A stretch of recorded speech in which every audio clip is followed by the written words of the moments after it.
After 2 weeks off as well from the British Grand Prix, we now head into a back-to-back. It's late July and it's into the summer break. Welcome to the Hungaroring in Budapest for the 2024 Hungarian Grand Prix. So it's round 13 of the season as well. Lewis Hamilton victorious last time out. Then we end July with the Belgian Grand Prix in a week's time for the summer break. August sees us in the Netherlands before September takes us to Italy at Monza, then Azerbaijan and Singapore. October takes us as well to the United States at COTA, then Mexico. November sees us in Brazil, Las Vegas, and then in December it's Qatar and Abu Dhabi, the last 2 races of the year. In the Drivers' Championship, Max Verstappen leads on 255 points, Lando Norris on 171. Charles Leclerc now moves up ahead by just 4 points to his teammate Carlos Sainz. Oscar Piastri jumps ahead of Sergio Perez, who's now down to 6th. George Russell is now a point clear to Lewis Hamilton, both winning the last 2 races. Alonso and Stroll rounds out the top 10. On the second page, Nico Hülkenberg 2 points ahead of Yuki Tsunoda. Daniel Ricciardo has 11. Behrman, after his Saudi Arabia debut, still on 6, now the same as Pierre Gasly. Kevin Magnussen has 5, Albon on 4, Ocon on 3, Zhou still on 0, but Sargent jumps ahead with a better result than Bottas, who now drops to last in the driver's standings. In the Constructors' Championship, Red Bull lead the way, 373 points to Ferrari on 302. McLaren are clear to Mercedes in the top 4 battle. Aston Martin are clear as well to RB. They're in a battle with Haas on 27. Alpine have 9 to Williams' 4. Sauber still on 0 points in the Constructors' standings.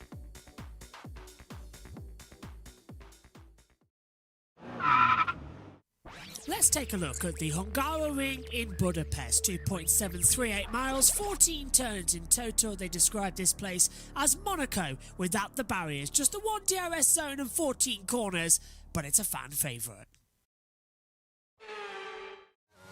Good exit on the last corner and then booted hard on the run down towards turn number 1. Now, it's a downhill braking zone as well, and it's quite treacherous in the wet. So take a long sweep in, 3rd gear, inside line. You're already on the power at the exit with the DRS open as you run down towards the kink at turn 2. It's a lot of a double apex hairpin. You sort of throw the car in and hope it sticks to the centre of the track. Kink at 3 rises you up the hill towards turn number 4. Right at the top of the hill, fast speed, down 2 gears, flick the car in, don't go all 4 wheels off the track. Now it narrows up as well. Up through 6, 7 and 8 chicane is really tricky. Single file, nasty bumps either side. It really unsettles the car. Now this is the most feared part of the track. Single file, quite quick, sort of Mickey Mouse, backwards and forwards. Think Maggotts and Beckett's, but a lot tighter. Out of turn 11 and 12, the car wants to open up and sing, but it's sort of held back. It's like you've got a dog on a lead. Down now in towards turn 12, flick the car in, back on the accelerator. Turn 13, lovely. Concrete inside, nice and slippery in the wet, but nice and dry and grippy coming in the race. Last corner, turn 14, similar to what we have at the Nürburgring. Flip the car in, take a nice tight line, a lot of power at the exit. You can keep up across the line, and that is a lap of the Hungaroring. Welcome to the 2024 Hungarian Grand Prix. The pit lane is open. Let's head down to Ted Kravitz. Because so much is going to be about the starts today, and really this race clearly is McLaren's to win or lose today. Fearlessly forward is the team's slogan, and that's never more true than at the start. So let's check out Oscar Piastri's start. Let's see what he's going to do, of course, on the front row, just behind Lando Norris. These practice starts so important. Oh, just the perfect amount of wheel spin, and away he goes. George Russell and Daniel Ricciardo behind. Russell from the back, Ricciardo from P9 off the grid, that's not so bad as well. But if Lando Norris and Oscar Piastri stay 1-2 after the start, that's job number 1 done. After that, the quickest race strategy is a 2-stop. The first pit stop from the medium to the hard between laps 16 and 21. And then back onto the medium between laps 45 and 51. Both Lewis Hamilton and that man we've just seen, George Russell, have 2 new sets of hard tyres. So other options are possible, as well as a late slip or a late go on the soft tyre, as we see. Oh, that's a sweet start for Max Verstappen there, as we see the world champion go away on the soft tyres. There's Charles Leclerc also giving the soft tyre a run out on these formation laps. Other options are possible, but as Lando Norris has already said, and we've heard him, they must work as a team at McLaren today. But David Croft, McLaren have a couple of juicy papayas on the front row of the grid, don't they? They don't want a bit of Red Bull, sticky Red Bull, coming in and ruining their cocktail. They do not, Ted Kravitz, they do not, and they've reminded both drivers that if they get into a battle for the lead and they scrap it out and they fight it out, that could lose valuable time to the chasing pack. McLaren think they've got the pace to get that 1-2 done today, and it's a 1-2 on the grid then for the 63rd time for McLaren, and their first in 12 years nearly. Brazil 2012, Jenson Button's 15th and final Grand Prix win. What a race that was. The last time McLaren locked out the front row of the grid. Worth noting, Button started second that day. Lewis Hamilton was the pole sitter. He had a DNF after a collision. And Pole has not won any of the last 3 Hungarian Grand Prix, nor any of the last 4 races in 2024. So Pole might not be the best place to start on currently, according to the stats. Max Verstappen had 7 consecutive poles to start the season. He's only taken 1 in the last 6 races. Starts third today, only 4 100ths off pole position, but not even on the front row. Over at RB, big night to repair the damage on Yuki Tsunoda's car. They've changed his chassis. It's all like for like, so he starts P10, doesn't have to start from the pit lane. In the pit lane will Pierre Gasly. He starts there because he's taken on some new power units elements. That man we just saw there, George Russell, starting a lowly 17th, trying to repair the damage from his Q1 exit. 2nd successive year he's gone out in Q1 here. 18th last year. Finished 6th. Have Mercedes got the pace to get him into the points today? And Sergio Perez, big repair job on his Red Bull as well. He starts 1 place above George Russell after his 2nd Q1 crash in succession. All eyes on that man though, Lando Norris, 3rd career pole position. Can he turn it into victory today, Simon? We'll find out shortly.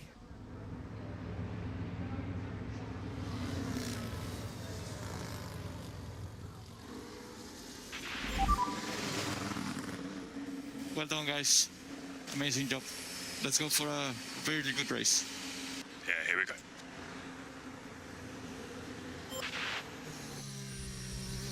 Hard, as with Yuki Tsunoda's side of the garage yesterday because of a couple of crashes. This was the moment that he went off Sergio Perez for the 2nd time in as many races. He didn't catch it, went out in Q1 and was thoroughly disappointed, and the pressure, Naomi, continues to mount. It does. Yeah, yesterday when I saw that happening to Sergio, obviously it's a driver error, but I have to feel for the human side because there's a lot of talk. There has been a lot of talk. I think anyway, being Max Verstappen's teammate is a hard position to be in, but to continuously not be delivering, and that's the last, I think, 5 Grand Prix, 4 of them he didn't go through to Q3. That's a lot, and he's really fighting for his seat there. I know he's re-signed a contract, but there will be performance clauses in there that don't necessarily keep him in that seat. Well, I mean, Dr. Marco has said that they will all sit down collectively at the summer break and they'll discuss his future, I suppose, despite the fact that they've locked him in for a contract earlier in the year. The results since then dropped off even further. I've heard that there's a performance clause that with the gap he has now to Max Verstappen, he can already get sacked. Yeah, so that's what I've heard. So that's why it's really, he's on shaky grounds there, and I really feel for him. It's really a horrible situation, as you were saying, Naomi, to be in. And he needs to find some positive momentum from somewhere. Yeah, maybe from today's race to have a great catch up today, be a bit lucky with strategy. We really wish him that, to find some glimmer of hope there. Yeah, we all wish him well, because we know what a great guy Sergio Perez is, and he can be a world-class driver, can't he, on his day? Right now, though, he is suffering confidence-wise. Right, looks like it could be a two-stopper today. We know that when the temperatures rise, and they are doing right now here in Hungary, the degradation can be big here. So let's get into that subject, Ted's favourite subject, F1 tyres.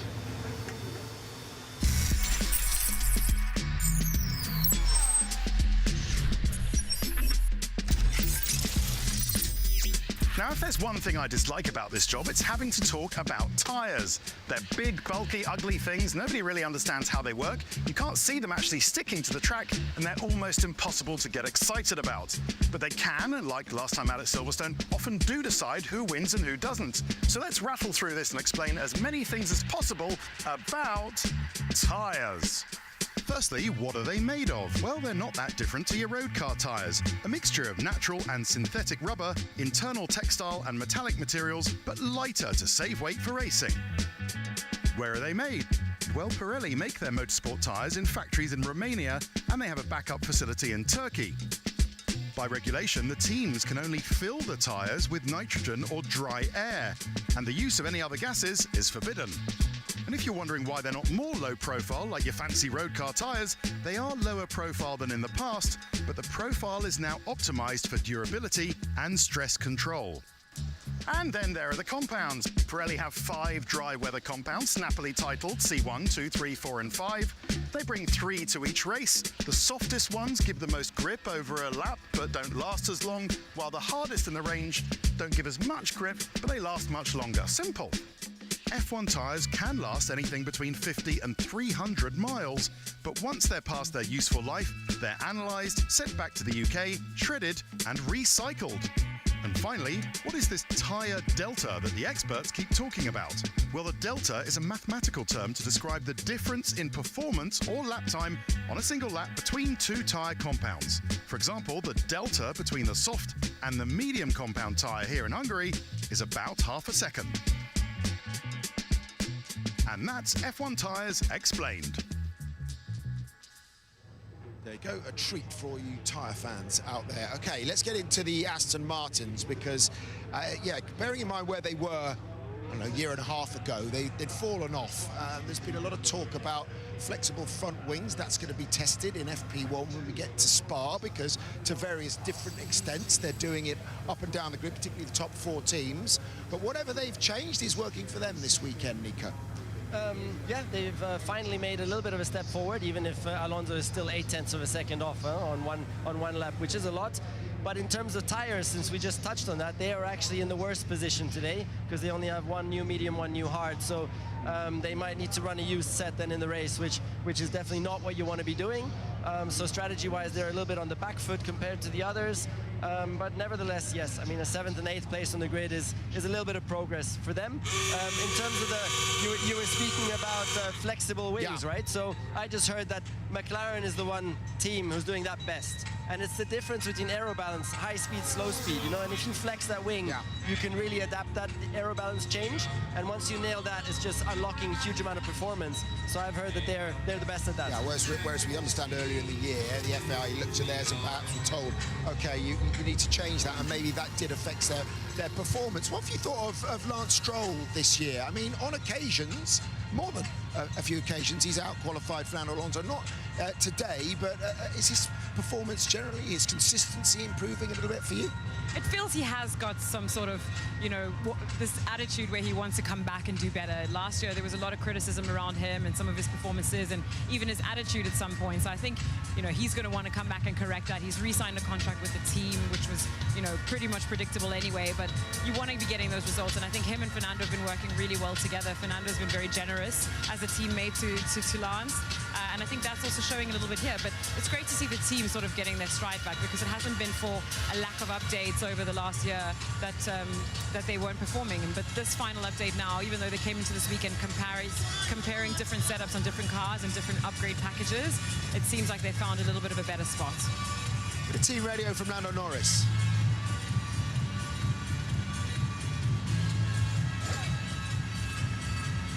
I believe. Yeah, just confirming something's definitely not right with the throttle. It's not how it should be. So. Nico, any thoughts on that? Wow, well, that's not what you want to have before the race. I'm assuming there it's going to be not a mechanical thing, but more a digital, well, how would you say, digital, whatever thing, that when he's putting throttle, the throttle comes in too aggressively, or there's too big a hesitation in the first part where you need to be really precise. So something's wrong there, and let's hope we can find out a bit more. Is that the car? Can actually have a look at that one. Let's head to Ant at the Skypad in the meantime. Yeah, thanks, Simon. So first of all, before we get into anything else, I just want to say they've made some track modifications on the exit of Turn 5. They've now put in some gravel there because of what happened yesterday to poor old Yuki Tsunoda. Just wind it through to that corner on the exit in qualifying, got on the AstroTurf and hit that lip of the concrete and caused an awful lot of damage to the car. So they've put that gravel trap in there to avoid any further incidents like that one. Now, speaking of potential throttle problems as well, I want to take a look at how McLaren's starts have been, seeing as they're on the front row here. It's an important track. Is this one for track position? You want to maintain that. So looking at Lando here, hold on, just stop it there actually, to keep reference on Lewis's car alongside him, because watch the start here. Lewis just starts to pull away. It's quite clear to see it wasn't the start that Lando particularly would have wanted there, but then he's into the slipstream and starts to claw back that lost ground. Then we look at Austria. We've got Max Verstappen alongside this time. Off the line, the initial getaway's not too bad, but it's the second phase of that clutch release. He sees the Red Bull start to pull away into turn 1. No harm done. He holds on to that second position. But today, obviously, in pole position, Max has got the better of him at that race. Then we go to Spain. Keep a check on Verstappen to his right-hand side. And you'll see once again, the start isn't too bad from Lando. He pulls away from the Mercedes behind, but he allows Verstappen, or that allows Verstappen, to draw alongside and eventually got overtaken into turn 1 at that race. Then we've got Piastri in Austria. Keep a check on the Mercedes in front. The Ferrari alongside him, pretty even there, and also to the Mercedes before they get to the braking zone. You'd have to say that's pretty even. He's not gaining ground, that's for sure, but I don't think he really lost ground that time. And we go to quickly the race here. Last year, both McLarens on that second row. This time, the initial launch from Piastri's not great. The Red Bull pulls away, the Mercedes as well, and his teammate. The beauty is here is you've got the slipstream. It's a long run down towards turn 1. But that's when you're on the second row, of course. Based on the evidence we've seen, at least from the last 3 Grand Prix and from what we saw last year, the chances are that that guy there is going to be a serious threat, combined with all the elements I've talked about, the slipstream and the fact they consistently seem to be getting slightly better getaways. Their mirrors could be full of that Red Bull down into this corner today. Back to you, Simon. Long run down to turn 1. Actually, we saw a statistic come up on screen yesterday, didn't we, Naomi, that the McLaren's about a tenth of a second quicker than the Red Bulls in that straight line. And, you know, obviously important on this main straight, but it's all corners, as we know, isn't it, Tangri? It is all corners, and yesterday proved that Lando was really the outstanding competitor in that sector 2, which is where all the corners are one after the other, just relentlessly coming, and that change of direction is so important, and balance in the car. Coming into the weekend, Lando was saying that the car was a little bit on edge, and they had to decide from the balance perspective where they wanted to run the car. So let's see how that, you know, plays out for them in terms of tire deg and how much he might need to be fighting the car during the race. I mean, I think every driver on the grid would dream of driving that McLaren. Yeah, I mean, it looked, it didn't really look very much on edge, honestly, in qualifying. It looked like on rails. I mean, it looked so close to perfection. And that's why, yeah, I think they're absolutely the favorites today. But the statistics are that they're a couple of meters worse off on their starts, compared to Verstappen. So that is still a big threat. Could balance it out, no doubt about it. Yeah, Max Verstappen obviously has had more upgrades than Sergio Perez. We're yet to see them in race trim, but the signs in FP2 look like they do look strong in that area. They do, but I still think that McLaren still had a little bit of an edge on them in the race pace. So let's see how it goes. Talking about Sergio Perez having less upgrades than Max, given the fact he put the car in the wall yesterday, I don't know what spec he's going to be running today, but I'm not entirely sure that they have all of the upgraded parts on that car for today's race. Well, that's the beauty of it. It's tight on a Saturday between the McLarens and Max Verstappen, as we just have a look in, working hard there, as we're saying, trying to correct those problems that Lando was talking about with regards to the throttle. So whilst they get on top of that, or try to get on top of that, let's go to all the way at the back of the grid. Martin Brundle's on his lonesome out of the grid wall. I am indeed. Welcome to the grid. We are right at the back, actually. I was hoping maybe to see a few cars coming through, but they're already there. Look at this wonderful crowd. It's always been a natural bowl here at the Hungaroring. They're very attentive as well, by the looks of it. The first race back here in 1986, remember standing on this grid back then, and an extraordinary feeling. So look how quickly the DRS line comes up out of the last corner. This somewhat flimsy board here, and it's flimsy for a reason. So if it gets hit, as we saw with Yuki Tsunoda in qualifying, for example, it just disintegrates. And in any event, the drivers don't really look for this line, or they certainly don't look for that sign, because they'll get a little beep in their ear to open the rear wing. And you get a double dose of it around here, because the detection point is just before the long last corner, and then you get it all the way down this pit straight, and then down between turn 1 and turn 2 as well. So it's pretty handy to have it if you can get it in the race. So we are at the back of the grid. It's been 47 degrees the last time I was able to look at a track temperature. As we see there, Esteban Ocon's car right at the back of the field. They missed out on a qualifying opportunity by not recognising the, well, like many, that the track was actually drying rather rapidly. And this is right back in 17th place, George Russell's car, and he has got a lot of work to do this afternoon as it's sitting there. Part of it's being cooled, part of it's being heated. You can see how the dry ice is coming through. Gives you a nice view, really, of how the aerodynamics are working through there and the vents towards the rear wing. But we'll keep walking towards the front. I want to have a quick look at, if we can get that far quickly, to look at Lando Norris's car. Just look at the cannons on the side of that Red Bull and the vents there, because Max Verstappen's car doesn't have that. Different specifications on the two Red Bulls. We get a chance, we'll have a quick look at Red Bull down the front. Quite a dramatic difference between the two cars. We've got Kevin Magnussen here. I just started talking to his engineer. Obviously, that's an absolute no-no to interrupt that. But we'll just give it 20, 30 seconds and see if he's... it's unusual, actually, for a driver. There's a nice piece of extra track out here where the driver is able to just stay cool and stay near the car. He obviously doesn't want to go back into the garage. And it announced, sadly for him, that he won't be driving for the team next year, but I'm sure that won't impact in any way, shape or form on how he drives between now and that point. So another 5-10 seconds, and so these are last moment traces. I can see on their speed, throttle shifts, the braking particularly. So they're still right up until the last moment, still looking at technical and driving detail, driving data. Right, we're going to have to keep moving forward, Kieran, I'm afraid.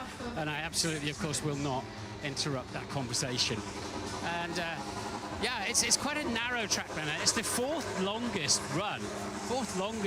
Hi, Flavio. Down to the first corner of the season, because, as I pointed out, coming off the last corner, the grid starts so quickly into this straight. It's 462 meters from pole position to the first braking point. And what a braking point that's going to be today, isn't it? With the two McLarens desperate to keep Max Verstappen behind them. And we'll have a quick look at, hopefully get a chat with Christian when Delta Charlie, my mate Delta Charlie here, has finished with him. We're back in the queue today, aren't we? We'll just have a quick word to see what the story is. You're there, Karen? Yes, you are. Christian, so yeah, long way back down the grid for you, but necessary today. Yeah, but hopefully we won't be finishing here. So, look, a horrible day for Checo yesterday. Best way to deal with anything like this is just deal with it on the track, and he's revved up. Hopefully he can have a good race today. I noticed I counted them, 22 fundamental parts you've had to put on the car. Yeah. It's a big old crash. Well, the boys have done an amazing job last night and this morning. Get that turnaround. It's looking a bit second-hand on the paintwork, but we'll forgive them for that, and it's been an amazing team effort. So the best repayment they could get is some points today. Will you be the McLarens at the front? No, we're going to give it a go. Okay. Okay. And apparently Lewis is also reporting throttle issues. We heard Lando reporting throttle issues. We'll keep wandering down. We're going past the Aston Martins that are definitely going better this weekend. Ferrari, who feel they should have been 5th and 6th on the grid. Sorry, 4th and 5th on the grid rather than 4th and 6th. That's because Lewis Hamilton here has... let's just have a quick chat, if we can just have a quick chat with Bono. I think it's Lando's car that's actually... Bono, any problems? Any problems with the throttle, or is that's just Lando's car with the throttle? You don't have a problem, do you? No problems on our side. No problem yet. Okay, good stuff. Have a good race. Thank you, mate. Right. Yeah. So I'm pretty sure that's Lando's car that is having a problem. Let's see. Now I told you about how different the two Red Bulls are, because some of the upgrades are on Sergio Perez's car. Some of them are on Max Verstappen's car here in P3. Remember I showed you that cannon coming down the side? It's just gone. It's completely gone. It's lowered down some of the cooling now, like a fundamental change to this Red Bull in terms of the bodywork and quite a lot of other pieces underneath them. And the teams are finding now. The teams are finding. Jerry Bruckheimer, of course, from the Apex movie, the Brad Pitt movie. Jerry, how's it going with the filming? Fabulous. We've been driving. Brad's been driving. Dempsey's been driving, doing hot laps in front of all these fans. Been amazing. And it's coming out next summer, I believe. It is, end of June. We're so excited. Yeah, so are we. Looking forward to it. Good to see you on the grid again. Right, let's go and have a look and see if there's any chaos going on with... Right. Let's see what's going on here. Ted's been watching it. Let's get a quick update from Ted. Ted, what are you seeing? There's obviously, so it looks like it is a mechanical thing rather than electronic, yeah? So I've seen them take the throttle damper out from the footwell of Lando Norris's McLaren and replacing it. It's all being watched by the FIA scrutineer. We've got Joe Bauer, the FIA technical delegate, having a look at it.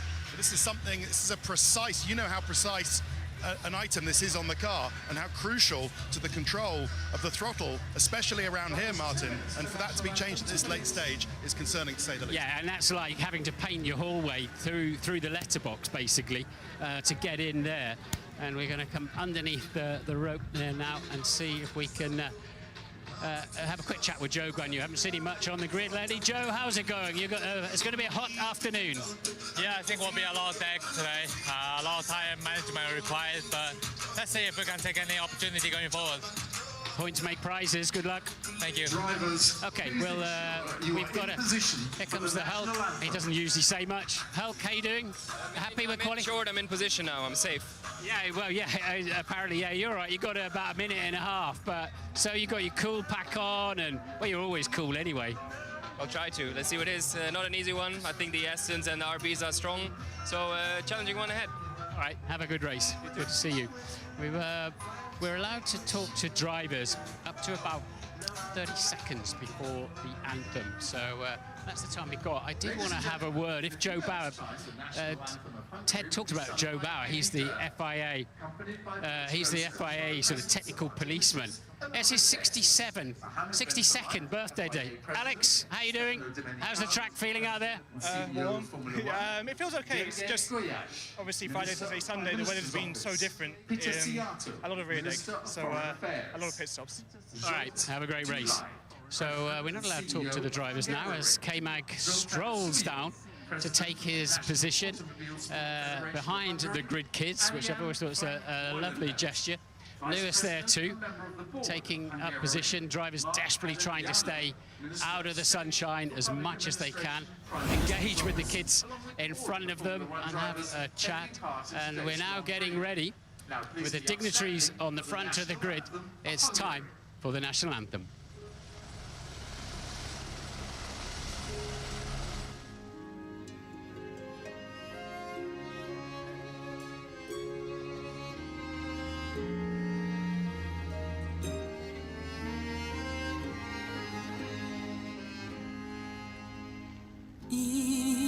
Isten áld meg a magyart, jó kedvel, bőséggel, nyújts feléje védőkart, ha küzd ellenség.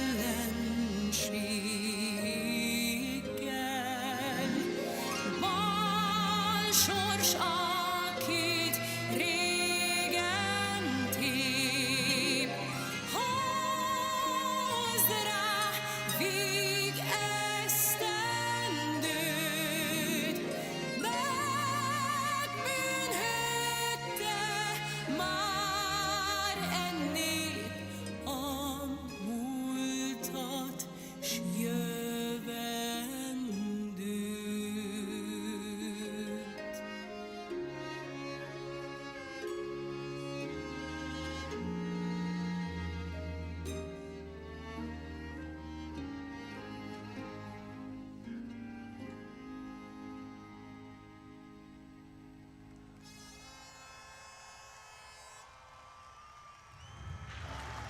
Well, this is the last thing, absolutely the last thing that Lando Norris and McLaren need is a last-minute problem like this. I suppose crumb of comfort it's happened now rather than after the start of the race. Just talking to someone from Red Bull, Nico, about 5 to 6 minutes so to replace or repair it is what they were saying on this one. Yeah, I can give you the update. So mechanically, the new damper is in now, but now it's over to the engineer on the computer, and he's still stressing. He actually just took out a piece of paper to put down some new numbers, because with the new damper in, maybe they have to readjust slightly the couple of numbers to make sure the throttle pedal gives exactly what they need. So big stress on the engineers at the moment in front of the computer still. You see the inputs going in now with the paper on the side.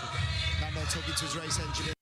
Well, it's pointless having that on in the background at the moment because Queen is drowning them out because Sky have stupidly sat right there. Ted! Up the hole, the access hole where they have to get to, and just to put it into terms you can understand, this is like trying to mend a Swiss watch by sticking your hand down a drain pipe and not being able to see what you're doing. So incredible work by the McLaren mechanics here, and to make the car aerodynamically smooth, all of these surfaces, these hatches, need to be taped down by, well, it's double-sided sticky tape, absolutely. So you can see the mechanic doing that.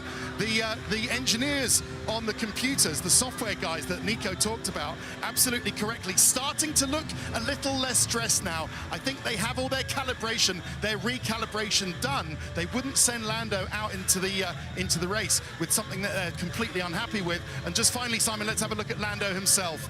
Just watching this race, watching this all unfold as he keeps his mind focused on the race and on the start. Lando needs to ignore all of this. He's watching it. He needs to ignore it.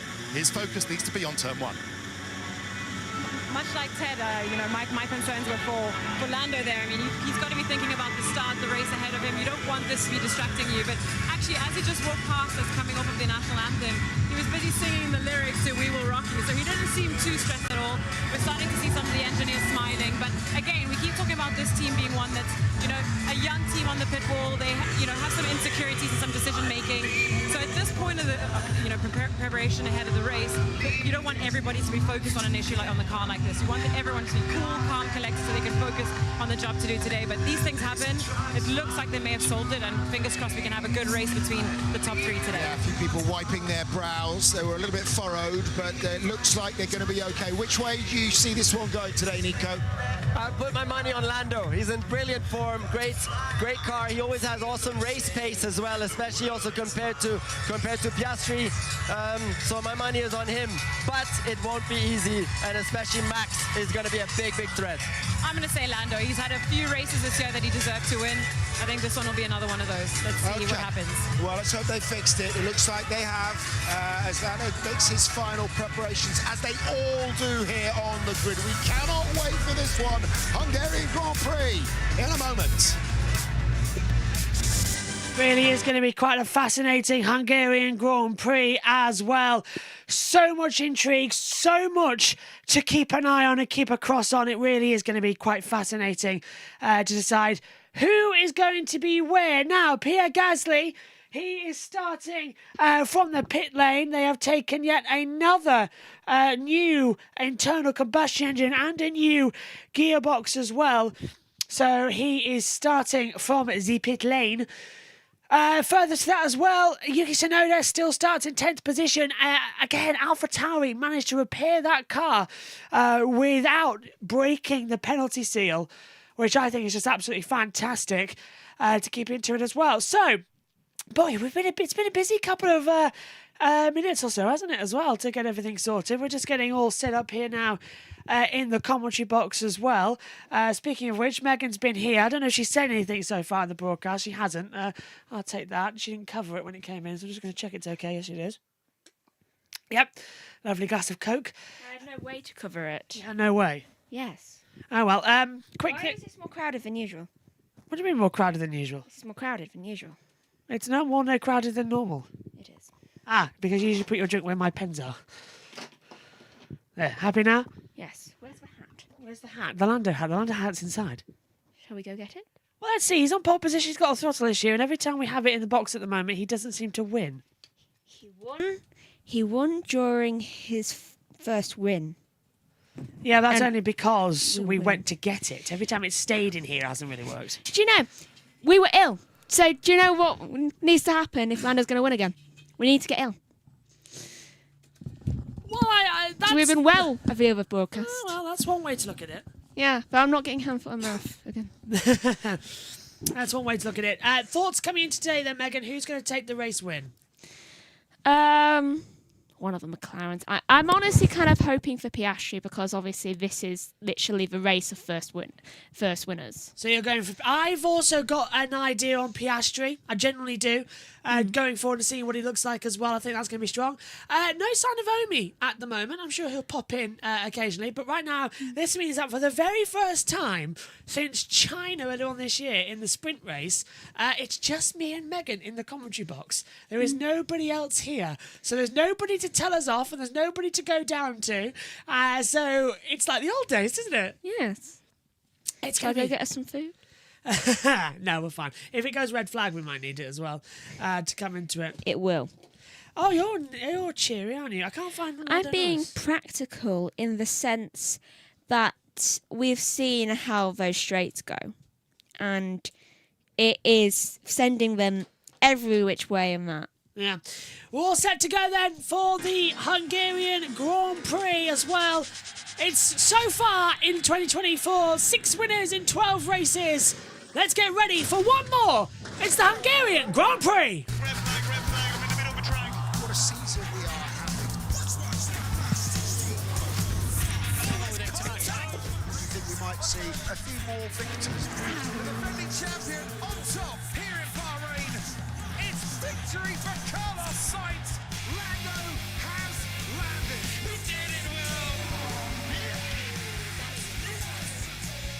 George Russell wins the Austrian Grand Prix. Get in there, Lewis. You're the man. Hamilton is back. Lando Norris takes pole.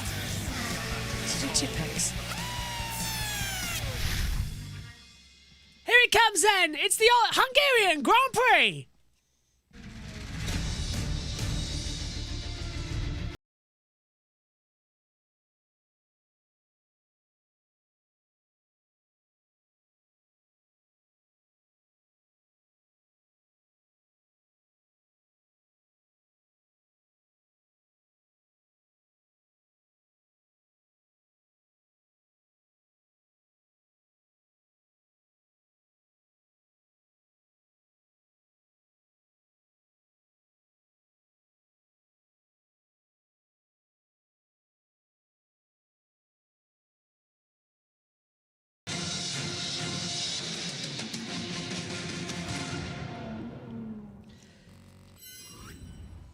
Sometimes you think the racing gods are smiling on you. Certainly, 2020.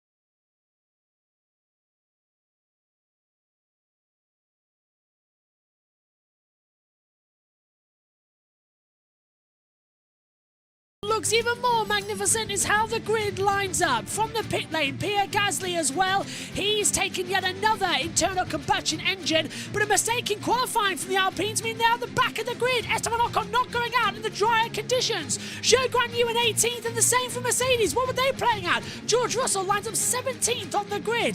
Sergio Perez crashed out once again and has another Q1 DNF. He is 16th and facing firing. Kevin Magnussen makes it through to Q2 in 15th. Logan Sargent and Alexander Albon taking out 14th and 13th on the grid as well.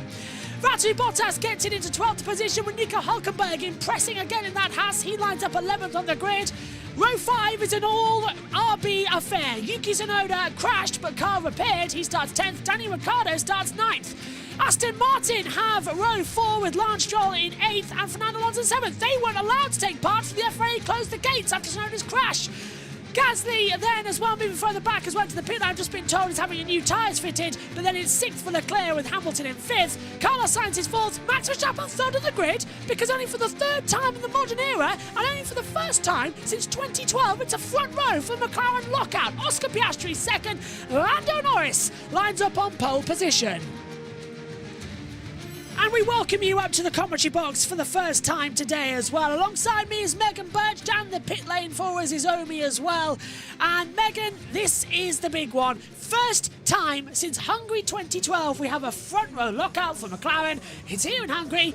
Lando likes the track. Oscar, though, this is a track that gifts you your first time wins. Damon Hill, 1993. Fernando Alonso, 2003. Jenson Button, 2006. Heikki Kovalainen in 2008. And more recently, Esteban Ocon in 2021. This is a really great circuit for racing. It's either a snooze fest or the most exploding of the year. It is. And I am really hoping for Piastri hopefully to get his first win, because then that would also mean that Perez is the only one of the top 3 teams that has not got a win this year. Top 4. Top 4, yeah. True. Got to cap Mercedes back into that mix now as well. Yeah, we do. Ferrari having that in. Go on. But I love how the Hungaroring is literally just a steering wheel. Yeah, it is just a steering wheel, isn't it? It's the opposite way around with a wonky hand as well with the centre. Like a hand's gone over it as well. But it's like, do you know the one you put on a desk for racing? Yeah, you can see it, on the most like a normal wheel. Yeah. And I've done it in that style. I love how you've got pit lane for Gasly in there too as well. Yeah. Your starting grid notes. I draw the pit lane. Yeah, well, Gasly started in the pit lane at the British Grand Prix as well. Here's your starting tyres though. It's softs for Alonso, Stroll, Albon and Magnussen, hards for Perez and Russell and Gasly. Everybody else is on the medium compound tyre, as we can take a look here for you now on the monitor. It's a brand spanking new set as well of mediums for Lando Norris, but Aston Martin don't have any brand new tyres left, so it's 3 lap old softs for Stroll and 2 lap old softs for Alonso. As we head off on the formation lap as well, we'll check in with Omi in just a few seconds as the cars make their way on the grid. It's a 70 lap race ahead of us, and track temperature at 43.2 degrees, air temperature 28.5. Megan, over to you. Do you know that, okay, quick, first of all, 2 stops starting on mediums, 19 laps going on to hard for 29 laps, going on to mediums 22 laps, and then 2 start mediums, 16 laps going on to hard for 28 laps, and then hard for 26 laps.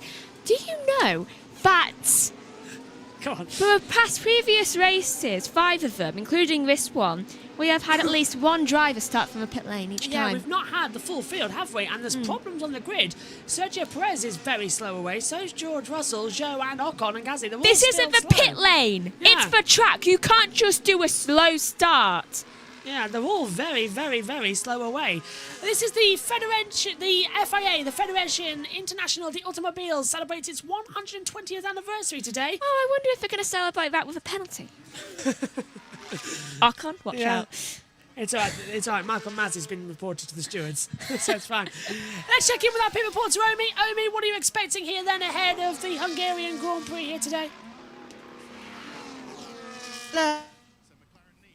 Oh, expecting a good fight in McLaren and Red Bull. Hopefully some outsiders coming in and joining the party as well, but should be a very exciting Grand Prix. Thanks, Omi. Look at that, 2019, 2020, Hamilton won.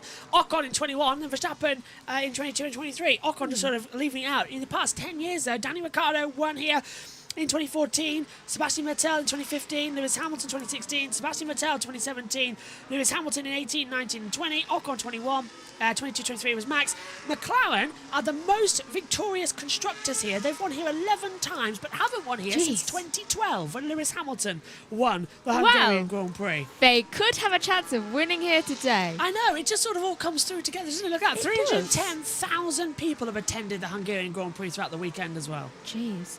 Also, should I put cloudy but sunny or just sunny? It's sunny at the moment. There's no chance of rain. Air temperature said 28.6, and it looks to be okay. There's Andrea Kimi-Antonelli, look. Sort of sunny. Sunny. I do the weather now on the things. Look, risk of rain is 20%. It's come up on our radar here in the commentary box. Esteban Ocon is the last one in position. We're all getting set then. Megan, what do you think? Bowling ball into turn 1 or not? Yes. Always. It is an incredibly tight first corner, second corner, and then you get a little bit of relief at the third corner, but not for long. Green flag at the back. It's always a nightmare when this starts as well. Watch the lights. Here we go then. 3, 4, 5. Action in Hungary. It's a good start from Lando Norris. Piastri does not get away well. In the front, the two McLarens in the second phase of the start go neck to neck. And that's allowed Verstappen to get the toe round the outside. Hamilton's been forced into a battle with the two Ferraris. Max goes round the outside. And Max off the track. And into the lead goes Oscar Piastri. Norris down to third. Verstappen comes back on side by side with Lewis Hamilton now. Fourth. And Hamilton likes that line. He gets forced out. Norris is now alongside Hamilton trying around the outside at 4. And Norris takes him, gets on the grass, nearly loses it. Piastri gets the lead. And once again, we saw it in every single start bar the Porsches. So every single seat to start we saw today, the pole sitter does not get the best launch. He had to cut across the inside. Piastri got the better second phase of the start. And Verstappen just totally in.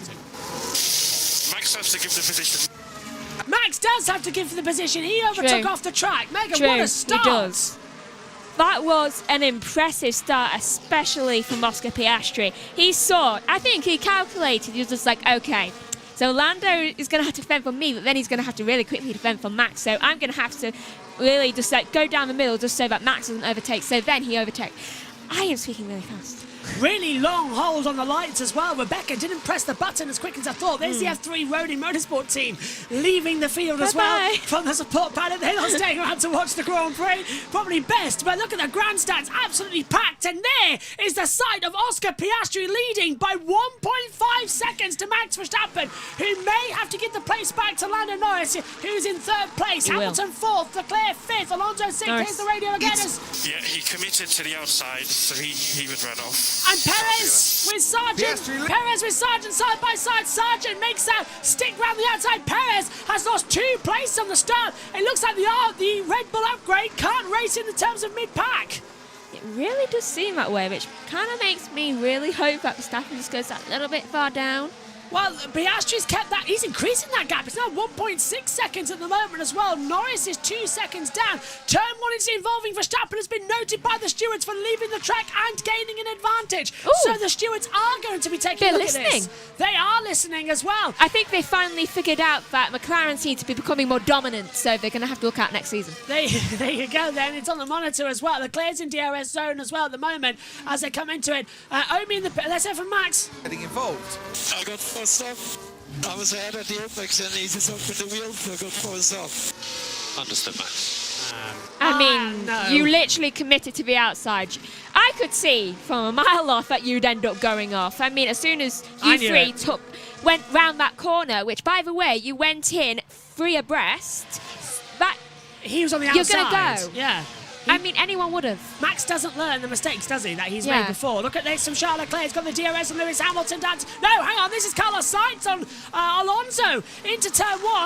And that's Sainz on the mediums getting ahead of Alonso on what is now the 5-lap-old soft compound tyre. Omi's in, and turn 1 involves Verstappen. He's under investigation. Wow! So they are investigating it. As Hülkenberg comes into the pit lane, he's got damage. For the 120th, changing their allegiance. Let's hear from Lando. The pits. We've informed race control by the regulation they should give the position back or face a more severe penalty. Yeah, he was only ahead because he brakes late since he committed to the exit. Carmen. He's right. He's right. He is 110% right. What a fantastic start. Omi down in the pits. What did you make of it all? It was a crazy start to the race. 3 wide. Oscar Piastri, though, getting past Lando Norris, and that was incredibly close down to the first corner. Great stuff from Oscar Piastri. He now leads, and yes, a lot of trouble in the stewards room already in the opening laps of the race. That's what we like to see, don't we, as well, to keep it in. Right. So if you let Lando pass, we're down. Max, the incident is under investigation. I think our recommendation is you let this go. We can talk about it later. So if you let Lando past, down to turn 1. Why can't they not just say what they think and then we decide? And sorry, Crofty. Yeah, well, that's not how it works, and Max has let Lando through. Max lets Lando through, and to be fair, Max can't take the stewards into his own decision. He can't just bargain with it again. So you can't just say, why don't they wait to make their own decision? That is their decision. I mean, it may be under investigation, though anyone can see that. It'll say no further action now, Yeah. and it has now no further action. Yeah, because he's letting it through now. Yeah, if he didn't let him through, now this is how race control works. If you're new here. The race director will be informed that somebody's cut the corner. The race director then will inform the team that the driver either has to give up the position or face a harsher penalty. And let's hear from Verstappen now. Okay, so you can just drive people off the track then. Then you can tell the FIA that's how we're going to race from now onwards. No, Max, just drive people off the road.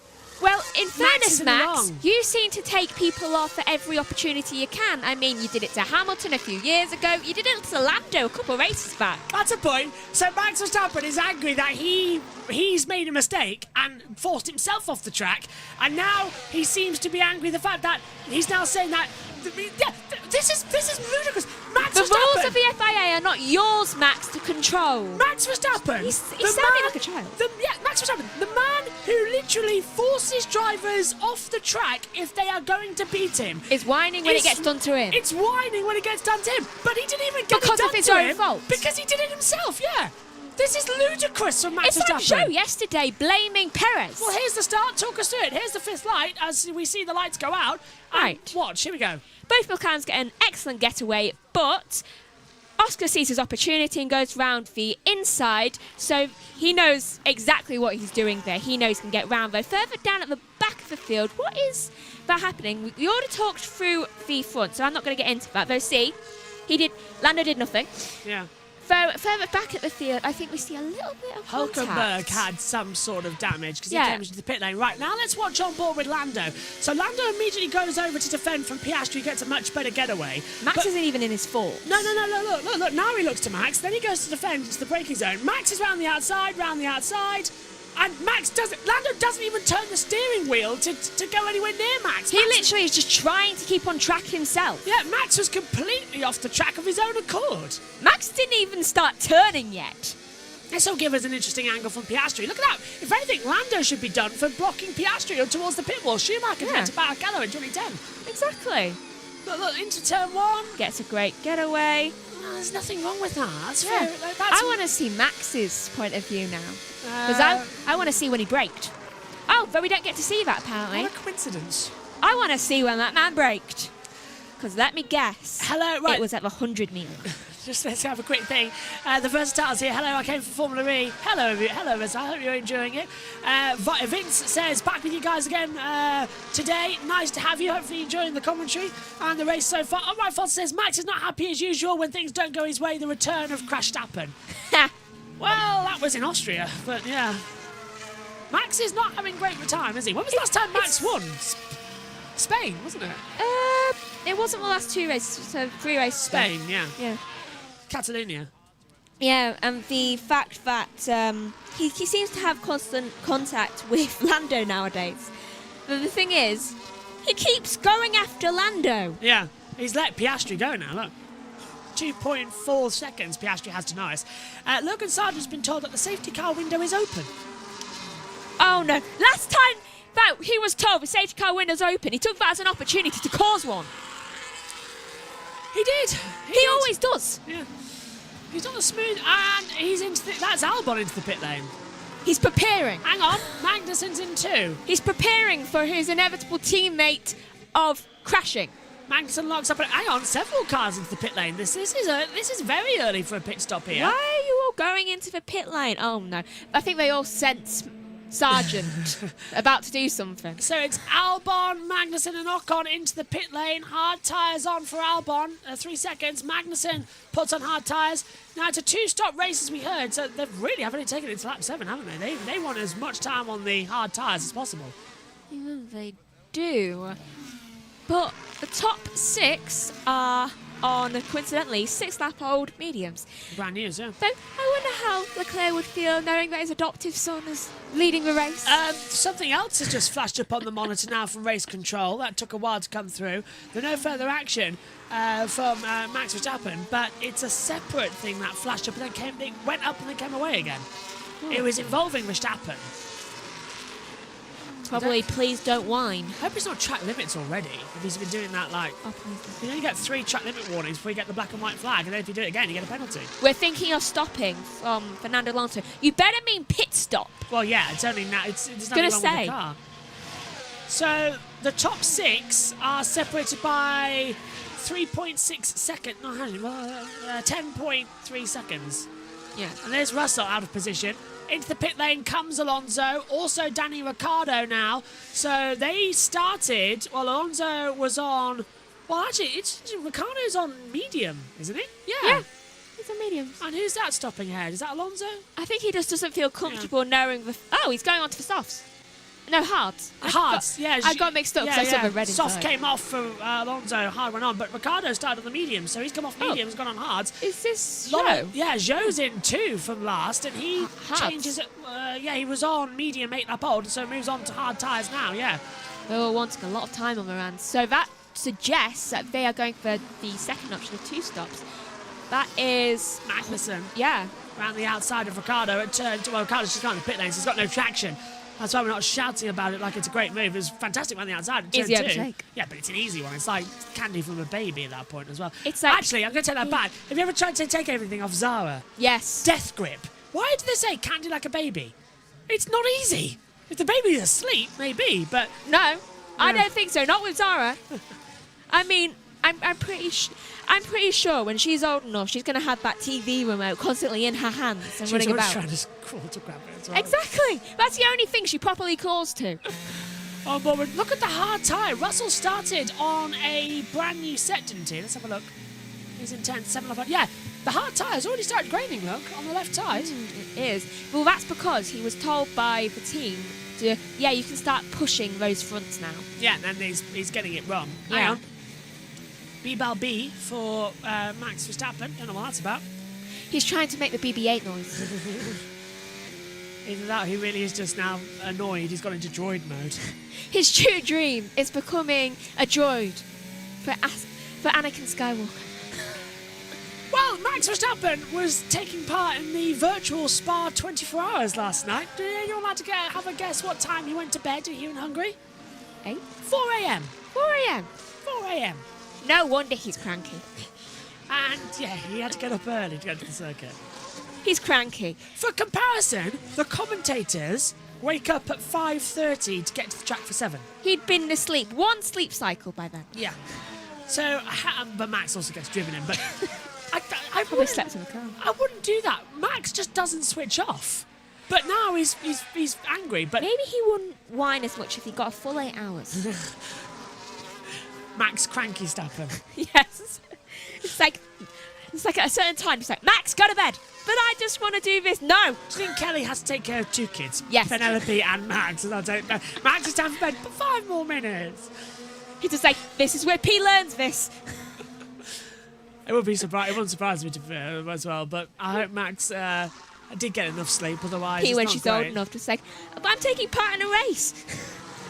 Let's have a look then quickly at Bottas and Russell. Bottas, by the way, could be a teammate of Russell's next year if Antonelli's not ready. By the way, Antonelli, fantastic this weekend in the Formula 2. Bottas could go back to Mercedes. He hasn't ruled that out. But I think Antonelli, especially after this weekend, he's ready. Yeah. He's ready. Who to replace? Oh, I wonder. Well, Bottas and Zhou both look like they're out of contract. I think they might get other things. I mean, who doesn't want them? It'll be Hülkenberg and Porsche. Yeah. I'm 90% convinced it's going to be. Also, well, I'm 100% it's Hülkenberg, but 90% convinced it's I Porsche. am very much convinced that Sauber just don't care about anything. They know they're way too far down in the championships. They're just there to have fun. They know they're just waiting 2 seasons for Audi to come in 2026 so they can be competitive. So they're just having fun. Sauber are just here like, okay. Have you seen the things? They were dancing in the rain. They were, weren't they? I genuinely think that Sauber are just here like just getting to the next 2 years and then everything changes to 2026 with Audi. That would be fun. Yeah, but I don't know. Is Bottas happy with that? He went from a championship-winning team to the clown team. I mean, he is the one making constant jokes. Yeah, I suppose so. I mean, in Australia, that fantastic car advert for Uber was brilliant. And then him literally hitting and kicking things away from Zhou while Zhou was reading. You can tell the race has sort of died, can't you, as well at the moment? Yeah. It's just sort of gone into the lull period as everyone manages their tyres before the first stint. We're just waiting for the massive amounts of pit stops. I mean, we've already got like 12 in field left of needing pit stops. So that'll cause havoc. Yeah, everyone down from Hülkenberg has stopped and Alonso put medium tyres on. Again, it's a 4-lap-old scrubbed set of mediums he put on. They did a cool-down lap in qualifying. Only Alonso chose to go for the mediums. He's on a different alternative strategy, isn't he? He's got to be. Yeah, I think he's on option 1 while everyone else is on option 2. 3 seconds now, the gap between Piastri and Norris. 3 seconds. Oh. I bet everyone is very proud of Oscar right now, even though they won't really admit it of the drivers. They're just like, okay, gotta win. But Oscar's doing so well. I'm telling you right now, if Oscar gets his first win at this track, it's just another... It should be renamed for First Win Track. It really is, isn't it? The Hungaro Win Track. Hungaro Win, yeah. 5 drivers have had their race victories here. We've had 2 world champions crowned here. Nigel Mansell in 1992, Michael Schumacher in 2001. It is literally the track of winners. Yeah. It's been on the calendar every single year since 1986. It's never going to come off the calendar. And it's just it's a weird track as well. It's a weird atmosphere when you come as well to the circuit. You can see it on the TV pictures. Max made a mistake there, didn't he? Yeah, he went over the curves and went slightly off. At turn 6 and 7. He only just caught himself. He is being caught by Hamilton. He is. Look at that. The gap's coming down massively. He's sleepy. Max is not normal. I mean, he has asked for a cushion before. I think Max, he will have the World Championship, I think. He's too far ahead, was it? 277, something like that. Stupid points. But it's insane how just ramped up it all is. Yuki's saying something slippery. I think tyres probably. What tyres are he on? Yuki is... Medium 11 laps, brand new. Yeah. Well, they're just getting into the degradation cycle. Yeah, so he is losing grip quite a lot. He's going to be just rolling, isn't he? Look at that. Verstappen's fastest on lap 10 11, but Hamilton's fastest on lap 9 and lap 12. This is Verstappen right now. Verstappen sort of... Do you know when you get so in the zone, you just sort of drift around? I've done that before. If I've been doing career mode in an F1 game or something, or even just on R Factor, I'll get so in the mood and just sort of like, that's it, I'm just in the zone. There you go, all go through. I literally blink and my mind catches up with itself. So it's like, what am I doing? Yeah, and then you have a bit of an off and you've got to refocus. But I was so dialed in focus, you generally do something to switch off. You become one with the car and zoned into the track. Your brain always switches off and goes into autopilot, and you just do the track automatically. And you're consistent in your lap times. I think the most I've ever had is like 7 laps consistent. And these guys have got to be so focused in all the time. It's insane. You cannot tell me, but sometimes Max drives in his sleep. Just like. I would not be surprised at all. In his sleep. I would not be surprised at all if Kelly's woken up and she's been kicked out of the bed because Max has braked too hard. Like I just out to bed. I wouldn't be surprised. To be fair, I think Lewis Hamilton said he did that once. I swear. Or was it Jensen? Oh, it's Lewis or Jensen said that they did that once. The mindset of a champion. Yeah. Just drive in your sleep as well. Just drive. It's like the episode of The Simpsons where Milhouse goes to sleep and is just waiting for the clock. Wake up in 7, 59, 58, 57. Yeah. Bro, they're just going around the track to say, Let's have Lando. Fernando, we believe our race is with Verstappen. Continue to open a gap. This is good. It's now 2.9. Well, that's crucial. Oscar Piastri. Just saying, if this is Piastri's race, I would happily take 70 boring laps just to see Piastri finally win a Grand Prix. Because then it would leave Perez, as you say, the only driver inside that top 4 team to not win a race. We need an Oscar hat. Oh, wait, hold on.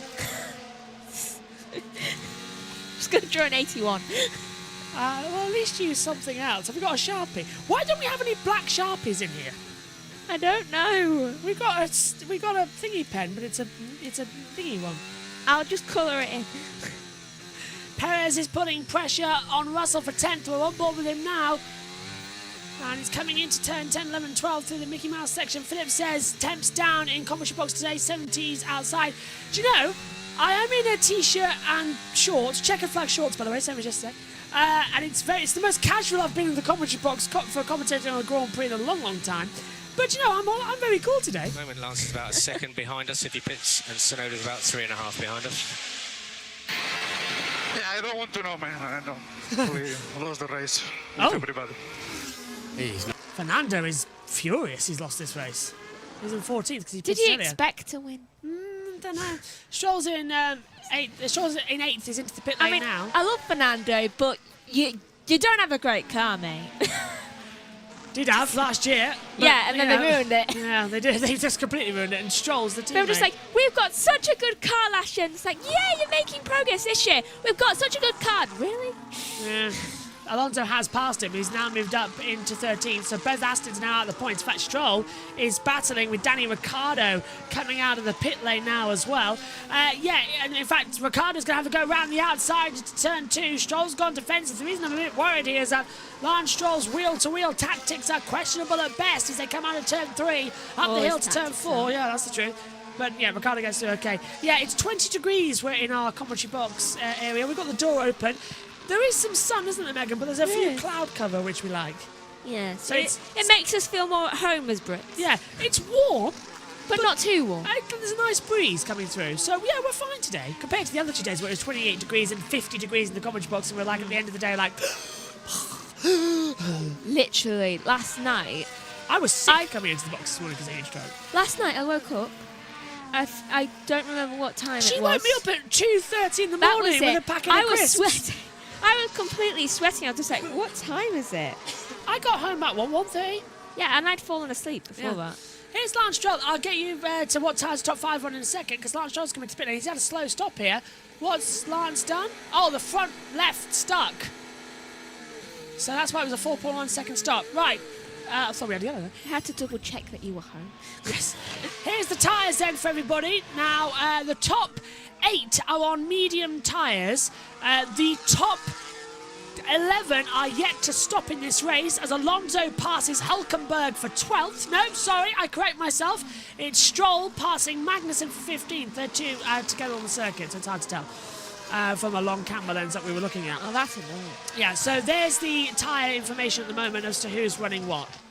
So they're all on 15 lap on mediums in the top 7. Hard tyres down as well below. I love how I'm just casually colouring in an 81. Yeah. Oh, hello. Did you hear that from Albon? Did he go in the wrong gear? Yeah. Hamilton boxes. I think he went up to one too many. Yeah. Hamilton is double shifted down. Hamilton boxes then as well, and it needs to be a super stop. He's on to hard compound, and it is a 2.3 second stop. Ooh, those tyres were dead. Yeah, not too shabby, but those mediums, you say, Megan, after what, 16 laps running them, they were dead. So, Tsunoda goes through into 6th. What a great job Tsunoda's doing at the moment, let's just say. He is. And look Apart at that. from when he's purposely getting in Hamilton's way. And look at that. Hamilton gets out ahead of Russell.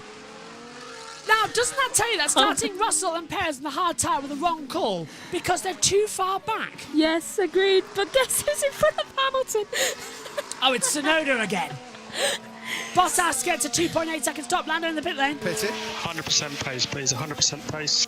It's Lando needs, like a hammer time. Lando needs something else out there. Yes. What did Lando Calrissian say? It wasn't punch it, was it? Because that was Han Solo. Hold on.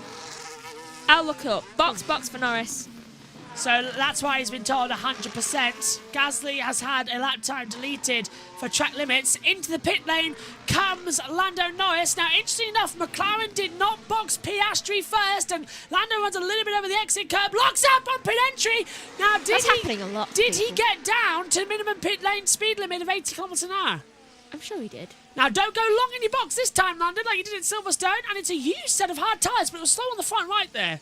2.8 seconds. This shows impressive. that their priority right now is Piastri. Yeah, now, is Lando going to get out ahead of Lewis? There is Tsunoda, and Hamilton's right on the back of him. He's going to get out ahead, but is Hamilton going to finally get out of Tsunoda? No. The man who's blocked him so many times in qualifying yesterday to the inside, and he's got ahead of him. Hamilton moves up ahead of Yuki Tsunoda, back into 6th. But this is Tsunoda's mentality. You got past me. I used to have a deal with Danny Rick. I cannot let this go. Well, we're assuming he has a deal because no way that was a coincidence yesterday. No, it was the amount of time that Tsunoda... He was out and he managed to annoy him. Yeah, with the grass on the exit curve, yeah. So it was not the greatest stuff to come through. Who else coming into the pit lane? So Verstappen's now 8 seconds back, and here is Verstappen now. I can't brake, I can't enter corners. Front end rear is just really bad. Copy that, Max. Oh no, that's a shame. That's tyres, isn't it? That's not anything to do with the car, that's tyres. Yeah, that's tyres. You got no grip. Piastri boxes. Wouldn't it be really smart of Red Bull to come into the pit lane now as well? So it's Piastri and Verstappen in the pits. Let's see if they do that. Because if not, Piastri's got a chance to undercut here. Verstappen. Is Verstappen going through?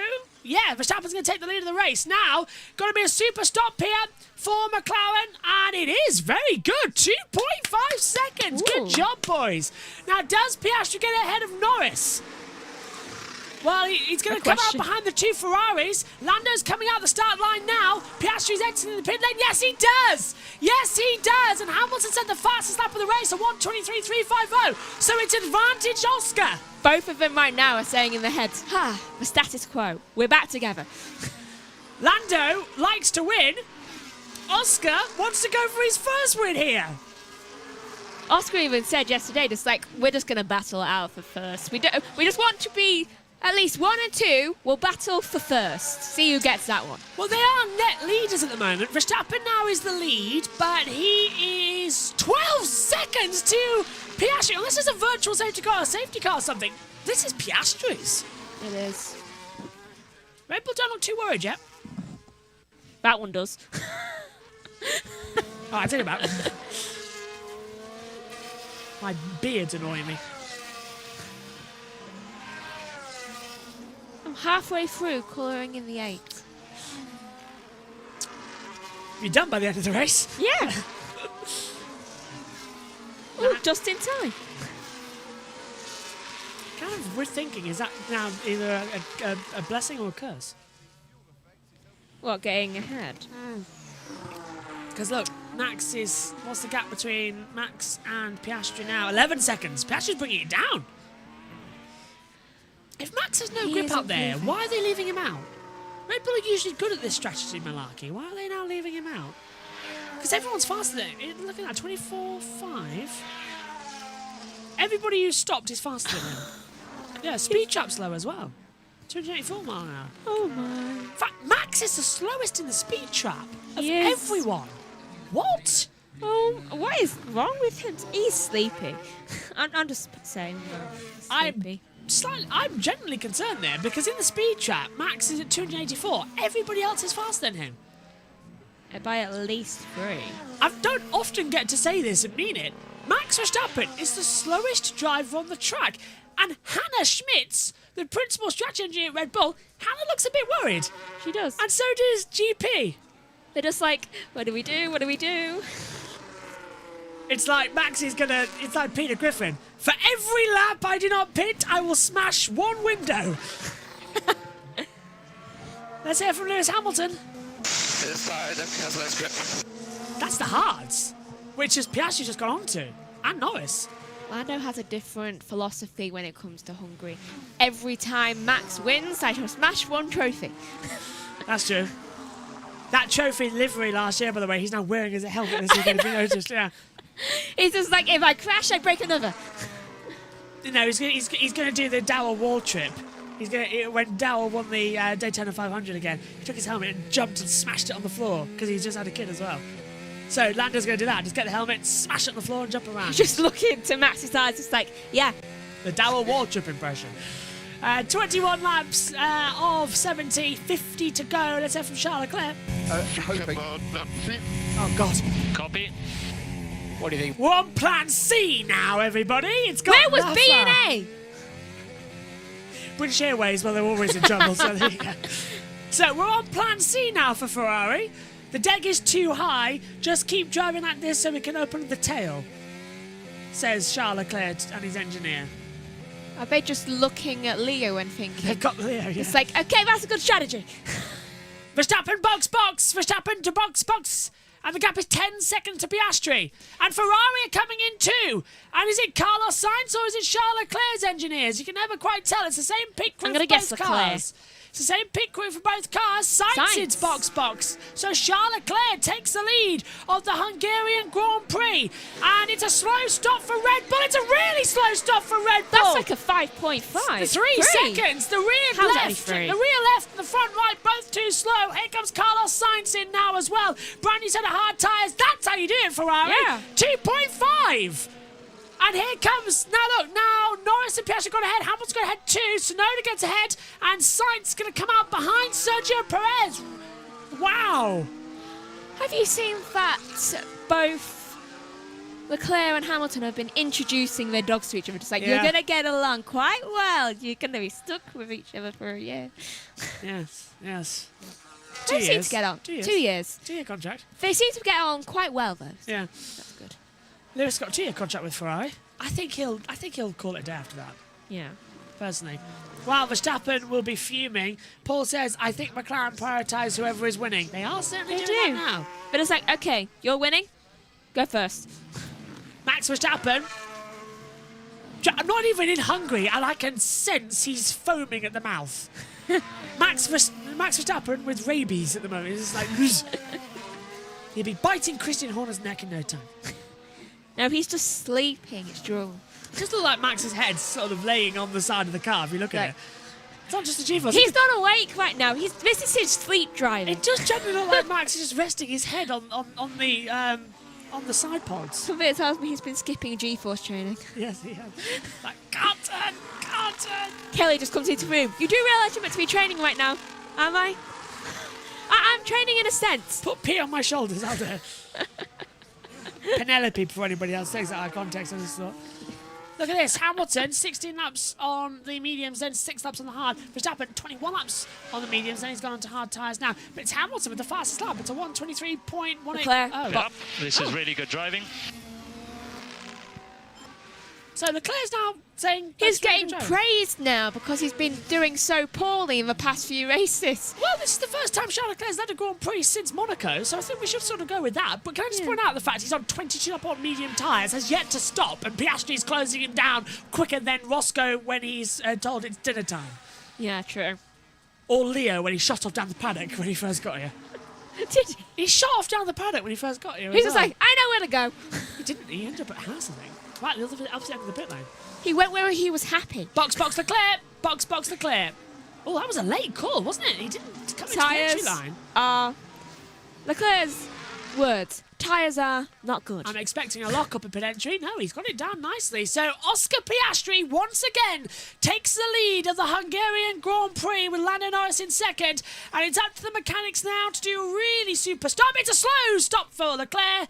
It's 3.2 seconds. The rear left was stuck. I'm only just realising that Max has not been able to get past Hamilton at all.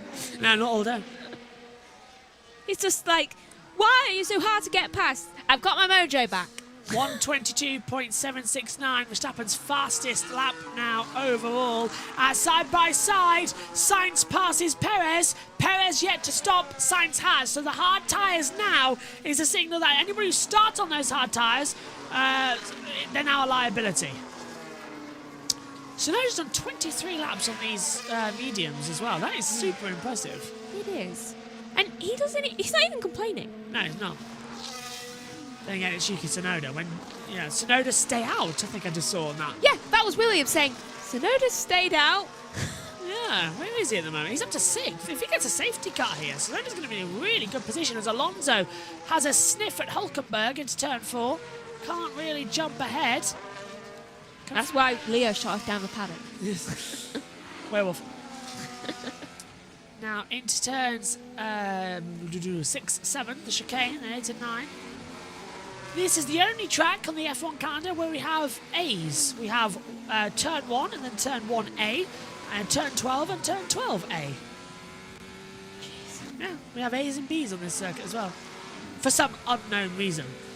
Oh, is that why Ferrari skipped their plans? Yeah, what I can't understand is that if the curve out of 1 is classified as 1A, why is the curve at Austria classified as turn 2? And then Remus is now turn 3. I don't get it. I'm almost done. Yeah, well, the FIA on their 120th anniversary like to confuse us all, don't they? Sainz passes Russell now. Sainz up to 7th place. So Russell and Perez, who start on the hard tyres. Oh, Russell, there you are. Yeah, P8. Not Alonso closing up. This is Carlos Sainz now, and this is how he did it down the hill towards turn 1. Not too bad for Carlos Sainz here, actually. It was he was promoted onto the podium here in 2021 following Vettel's disqualification, and he's scored 7 consecutive seasons. Yeah, as well. He retired in his first appearance in 2015. The only time he's failed to score at the event. For Charles Leclerc, however, he's retired. He's already scored twice here from 6 visits. Okay. Are Ferrari looking at these things when they sack their drivers? I know, it's silly, isn't it? Just taking a look at last year's Hungarian Grand Prix result. Charles Leclerc finished 7th, but had a penalty for speeding in the pit lane. So he scored here 3 times. I'll correct myself on that one. Verstappen, Norris, Perez was the podium last year, if you remember. As we see again, Carlos Sainz brisking past Yuki Tsunoda. One of them is going to happen again. I say it once, I say it again. Why did Ferrari sack Sainz? That is the question of the year. It's just getting more and more insane, isn't it? Yeah. They're just like, well, Leclerc's a better driver. Oh, who scored any points for you last year? No, it's completely up in the air, isn't it? He won at least twice last year. He did. Alonso's closing again on Hülkenberg. This year he won just after he literally had an operation to take out his appendix. I think all the drivers booked in over the summer break. Yeah. Lando went a different route. Because Alonso, that would never have worked into turn 4. Alonso looked to the inside line at 4. Has Oscar had any injuries? Not to my knowledge. Is anyone else? I wonder if Oscar's. I don't know if he does it. I mean, Then again, Albon apparently is always injured. Albon is always injured as well. He has appendicitis. He's been in a coma before, medically induced, because of his lungs. That's because they nearly killed him after the operation, wasn't it? Yeah, they nearly killed him. And yeah, he got points in Singapore when he came back. Also, he says that he heals just enough that he can race again each time.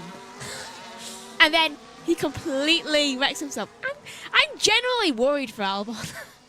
He's not sounding healthy. 'Tis but a scratch. He needs a year off just to fully recover. Knowing him, though, he'd end up breaking his leg. He probably would as well. Here comes Fernando Alonso once again, downhill towards turn number 1 to get ahead of Hülkenberg. Alonso dives to the inside line. Hülkenberg locks up twice. Once on the left side, once on the right, goes straight, makes the corner, but that allows him to be vulnerable as well to Lance Stroll coming through. Track temperature now down to 40.9 degrees. Air temperature's at 28.8. But Megan, I hate to say this, but do you sense rain clouds coming in? Let's see. Okay, it's getting a little bit too grey out there. There was a 40% chance when the race started. 40? Well, I'll have a look. Further back on the race control information. We can't go. Oh, yes, we can look. Risk of rain is 20%. Jeez. That's what came through on our monitors up here in the commentary box. Well, let's hope for no rain. Alexander Albon. So Alex, we're now thinking we're going to have to go to plan B. Yeah, but I don't appreciate when you do that. And no times it is. We're just too indecisive. Oh, Alex Albon won. I mean, he's got a point. Yeah, Williams are building themselves back up, but I think Albon is the critiquer that you want him to be. You don't want him to lose out on anything on that one. Still, that's insane to say that as well to your team and go like, yeah, it's your fault. We're blaming you. Just like, I'm just doing what you say. Yeah. And, little twitch there. As coming to the inside line. That's very late lunge. Alonso trying to pass Gasly. Meantime, Stroll passes Hülkenberg on the inside line at turn 1. Hülkenberg can't fight back. Stroll does. Is Alonso going to have a go at Gasly over the last points-paying position? Remember, Alonso moaned a few laps ago that he wouldn't be in contention for any points today. He's now battling the man who is uphill into turn 4. Alonso has got his win back as the track temperature starts to rise. Megan's done the 81. I'll just stick it on the headset like that. We can stick it on. We'll leave it there so we can hold it up if he wins. Then we just put it next to Lizzie's sticker. He's like, 81. Is Mal's okay? So I feel like Mal's needs Mal's a bit of perfectly fine. Mallory Dobbs. Lizzie Whitmore. I can't believe that was a week ago. Oh, yeah. It's a week ago that I just sat in there going like... And then saying, how the hell did you get in here? I never left. I never did leave. Race 1 as well. I've mastered the art. If I stay still enough, then I become invisible. I'll explain that in a minute. Into the pit lane finally comes Sergio Perez, and he puts on a set of medium compound tyres, starting the hard to be fine. Now, I'll explain it. Race 1 on the Saturday, they close off the paddock to even guests and everybody, and it's team personnel only, so they get ready. I was inside the garage area talking with everyone, Mallory, Lizzie, and everyone before race 1, and all the engineers, and learning how the process was, and just talking about the bikes and everything. I was there for the entire time. Didn't notice that the garage had shut. Nobody's did anything, said anything, because I was there all weekend. And then Maddie, when she finally got back, they call her the teleporter, by the way, because she just zipped around everywhere. When Maddie got back, came back from the left when she went to the right. I don't understand that either. Anyway, Maddie and Simon were talking, so I saw them. I went behind them and said hello. She turns around and goes, how did you get, what are you doing here? Or something like that. So I said, how are you still here? That's what she said. And I said, I never left. And Simon goes, well, yeah, that's how you do it. Unintentionally gaining a job. Didn't know that. Yeah, and he worked. I just stayed in the next day. But the next day, everyone was like, yeah. The key to getting where you want to go. Just that casual. Just like act like you belong. It's hilarious though. Everyone sort of accepted each other. It's a lot of fun that weekend. True. I will treasure that weekend as being in the know of. Yes, I was on holiday. Yes, I was enjoying all the racing. But to have that experience of getting to know what a race team does over a weekend, seeing how they progress, hearing all the engineer discussions, seeing the data, unparalleled access, and I can't wait. Now, JT recorded some footage, so did I throughout the weekend. We're throwing it together, and it will be on an upload to the YouTube channel soon. We just need some time, because I only got back on Thursday, and then we were straight into this weekend. Tsunoda, Hülkenberg, and Albon all dive into the pit lane as well for some new tyres. They've been on hards for quite a while. So yeah, we're on lap 30 of 70, 41 to go. And we've been on now for what, 45 minutes of racing. Is it? Ooh. Max kicked up some... That's gravel! Yep. Max kicked up gravel at the exit of turn 12. That's where they put the gravel strip. He's sleepy.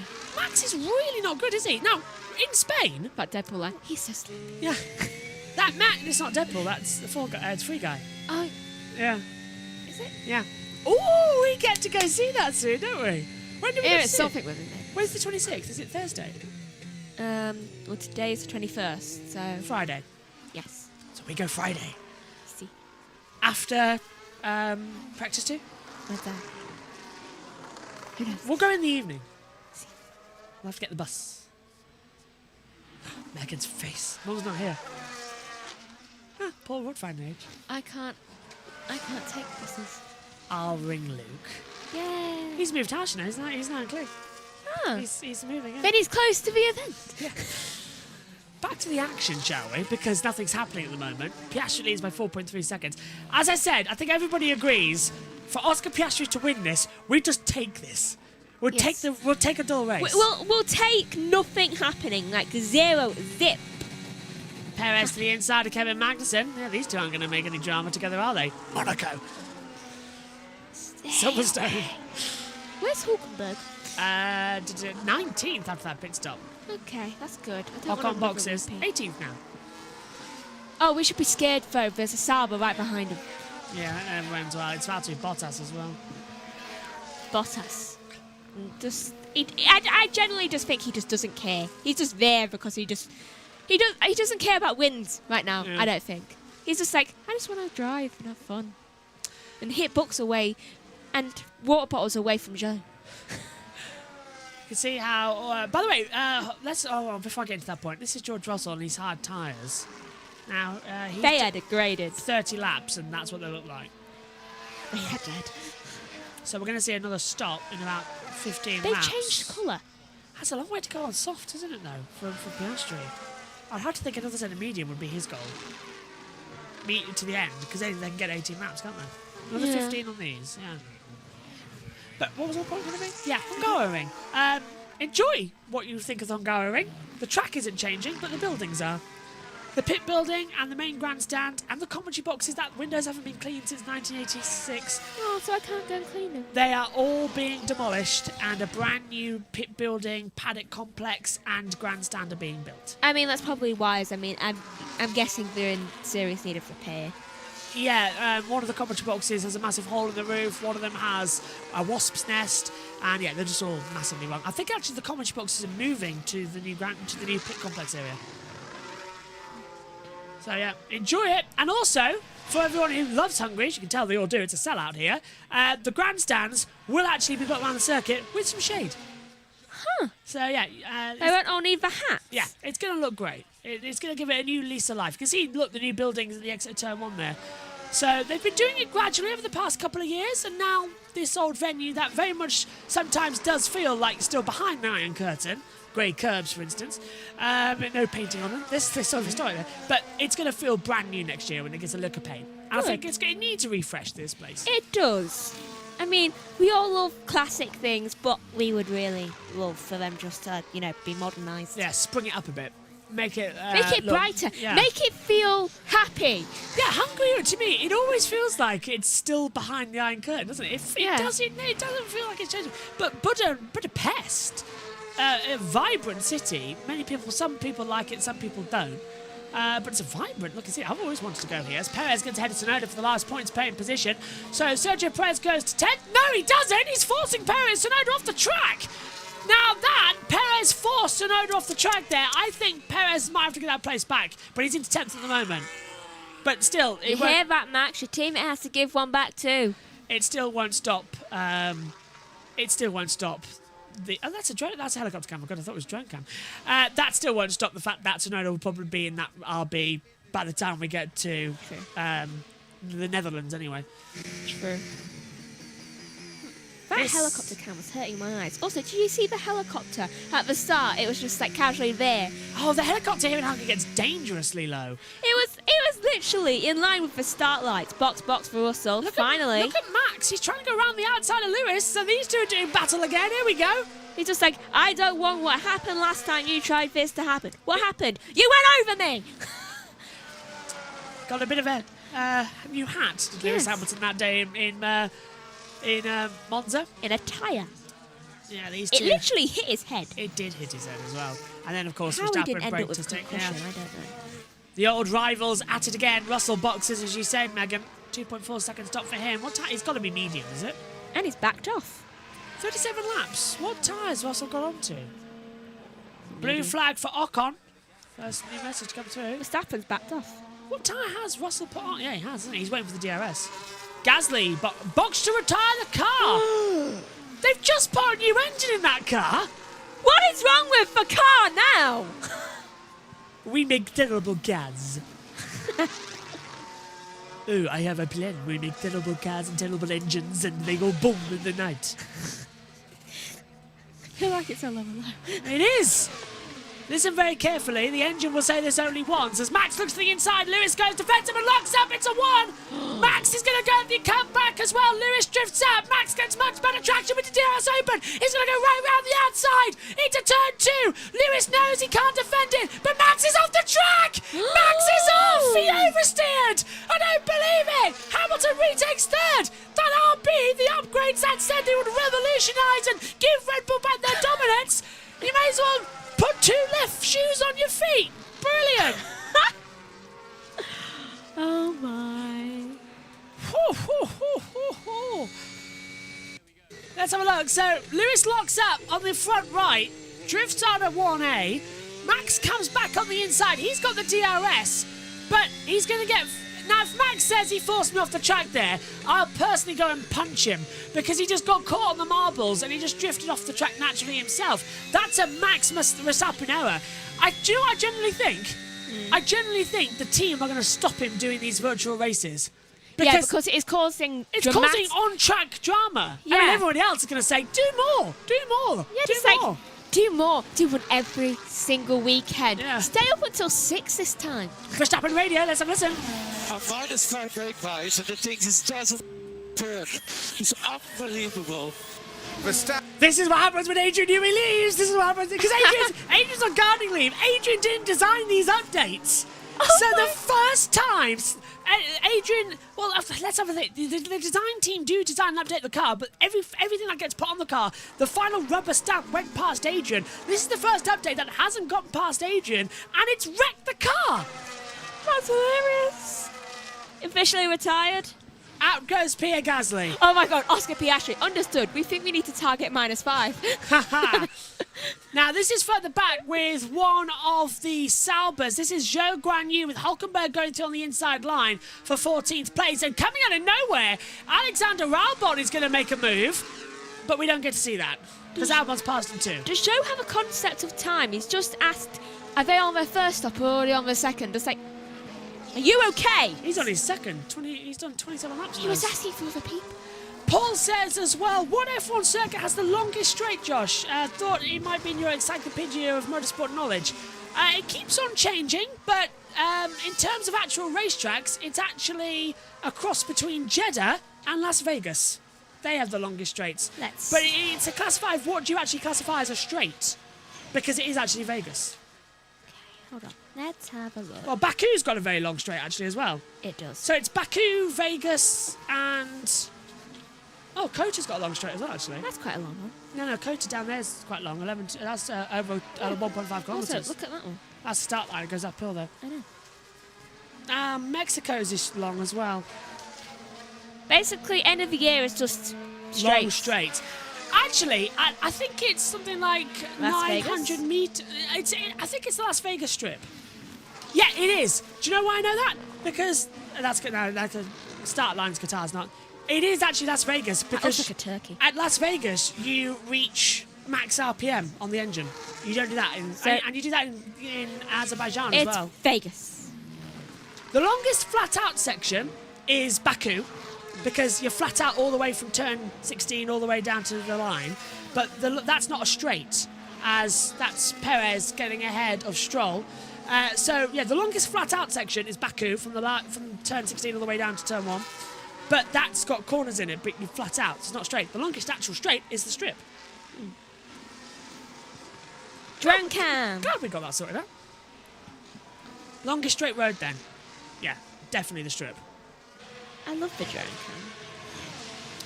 Thing is, we are going to circuits where you have so long straights now. Next time out, Spa. Longest on the calendar, over 7 kilometres. That's why Basically, as soon as you reach halfway, it's just like everywhere is not Let's corners. kill your engines! Yeah. Woohoo! Whoever does best on the straights, it's your lucky day. It's why the championship always changes halfway through the year. I'm going to interrupt you to bring you this, because Max Verstappen and Lewis Hamilton are knocking 7 bells out of each other once again. Zhou Guanyu's been given a blue flag, and Lewis is having to weave left and right. Max is really angry now. Max is really going to be angry because Lewis was moving twice on the straight. You're not allowed to do that. You can't say anything about it either. That rule was brought in because Lewis moved twice in Malaysia one year. In 2009?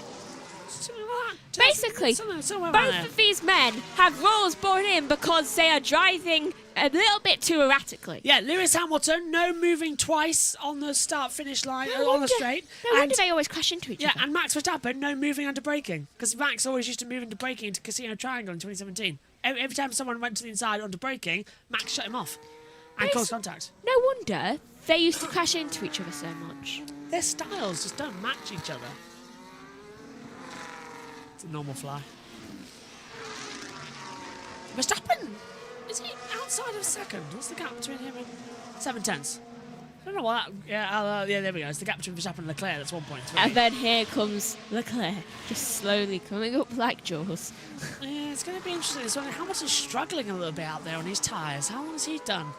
22 laps on those hards. Verstappen's done 17, so Verstappen has the better grip, and you can see how much Lewis is having to fight that car. What did you do with a pit stop? Just to bring you this, when did Piastri and Norris close up to 1.3 seconds? I think when they noticed Verstappen was distracted. Like, Piastri's backed off massively right now. Norris. And Lando is 1.3. Okay to race the Prix car, but still the mid-40s.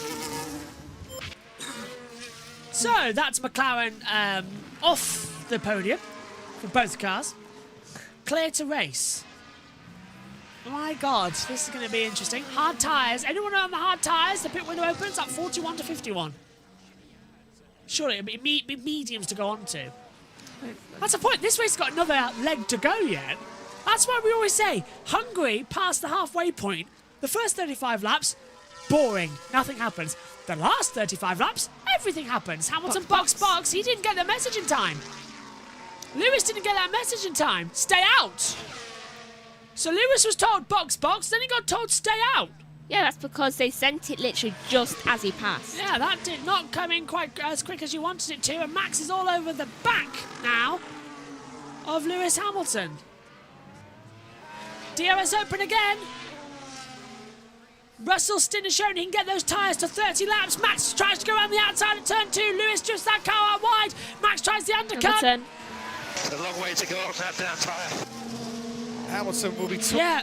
Oh my God. That's the medium. He doesn't want to go mediums for that long. What if Hamilton has a puncture and takes out Max? What if Max causes the puncture? We know we don't race well together. I mean, it isn't the first time this year. If Max retires and doesn't get any points, Lando needs to win to close the championship gap. Like, it really would How get much better. are they separated Verstappen. by? Press and hold the overtake. Then press and hold the overtake, Max, if you're in mode 7. Thank you. GP's ready to beat the living daylights out of Max at this point as well. He is acting like a child. Max really is getting a bit bigger for his boots. There's GP, there's Hannah. Giampiero Lambesi, the race engineer for Max Verstappen. Now, is Lewis going to box? Yes, he does. Finally releases Max Verstappen. Max thinks, yay! Then he thinks, oh. Did Max just stick a finger out? I want to see a replay of that. Actually, I can look at the replay. Talk us to the pit lane stops, Megan, as I take a look at Max's onboard again. Right, so right now we're looking at the pit stop of Leclerc. He did! He put his hand up! Oh my god! He did! Hamilton 2.8, Leclerc 2.9. Why did he do that? Verstappen's passed Sainz. Verstappen's up to third. When did that happen? How's that happen? How's that happened, actually? There we go. It's closed in now, yeah. Wait, how? Wasn't Sainz ahead? No. The timer He was screen's- just behind. Our timer screen's glitched up. That's why. I looked up and I was like, what? 84 points currently separate them, barring this race. Max can literally just coast for a couple of weeks. So if What happened? Max boxes. He held a hand up as well to Lewis after Lewis boxed. And this is Oscar. Hey, Oscar off the track at turn 11. That explains why he lost that gap. Do you know, if Lando wins the next 3 races and Max doesn't score any points at those 3 races, then Lando would be the championship leader. And the next 3 races takes us to, here. Then in Spa. And then in, the Netherlands. Yeah. Holland. Because there's only 84 points. It's quite impressive how we let ourselves get undercut in this completely race. I mean, I think staying up until 4 AM did that. The smallest problem, and Max flies off the handle. What does that sound like? Max is third. Be happy you're on the podium, mate. Max wants to win. He's a born racer. Of course he wants to win. But if he just continually abuses his team... They're going to sabotage his car so he doesn't. It's not what you do. You don't blame the team. It's a team game. I can understand his frustrations. I can understand he's frustrated and angry. But you don't. So far, all the mistakes that have happened today, they're Max Verstappen's faults. Every single one of them. Hold on. Just need to go. Tell someone some. All right. So yeah, it's every single one. So yeah, not great. Omi, what have you made of the race so far? Have you woken up or been falling asleep? Been a interesting race 2 so seconds, Omi. far. Great I think we will not try and cover Hamilton. It's very early to stop now. So Piastri, too early to stop now. They'll leave it out as Alonso passes Bottas. Sorry, Omi, go on. Yeah, interesting race so far. Interesting dynamics playing out. But yeah, Verstappen has been complaining all race, hasn't he? Yeah, several times in the past 43 laps as well. Max, I think, has been the most active on the radio communication button today as well. So Piastri leads by 1.7 seconds out to Norris. I think they're going to hold station for a while. They know the pit stops are going to be crucial, and any late safety cars, they don't want to get caught out on it. Who do you think's got this race, then, Omi, at the moment with 28 laps to go?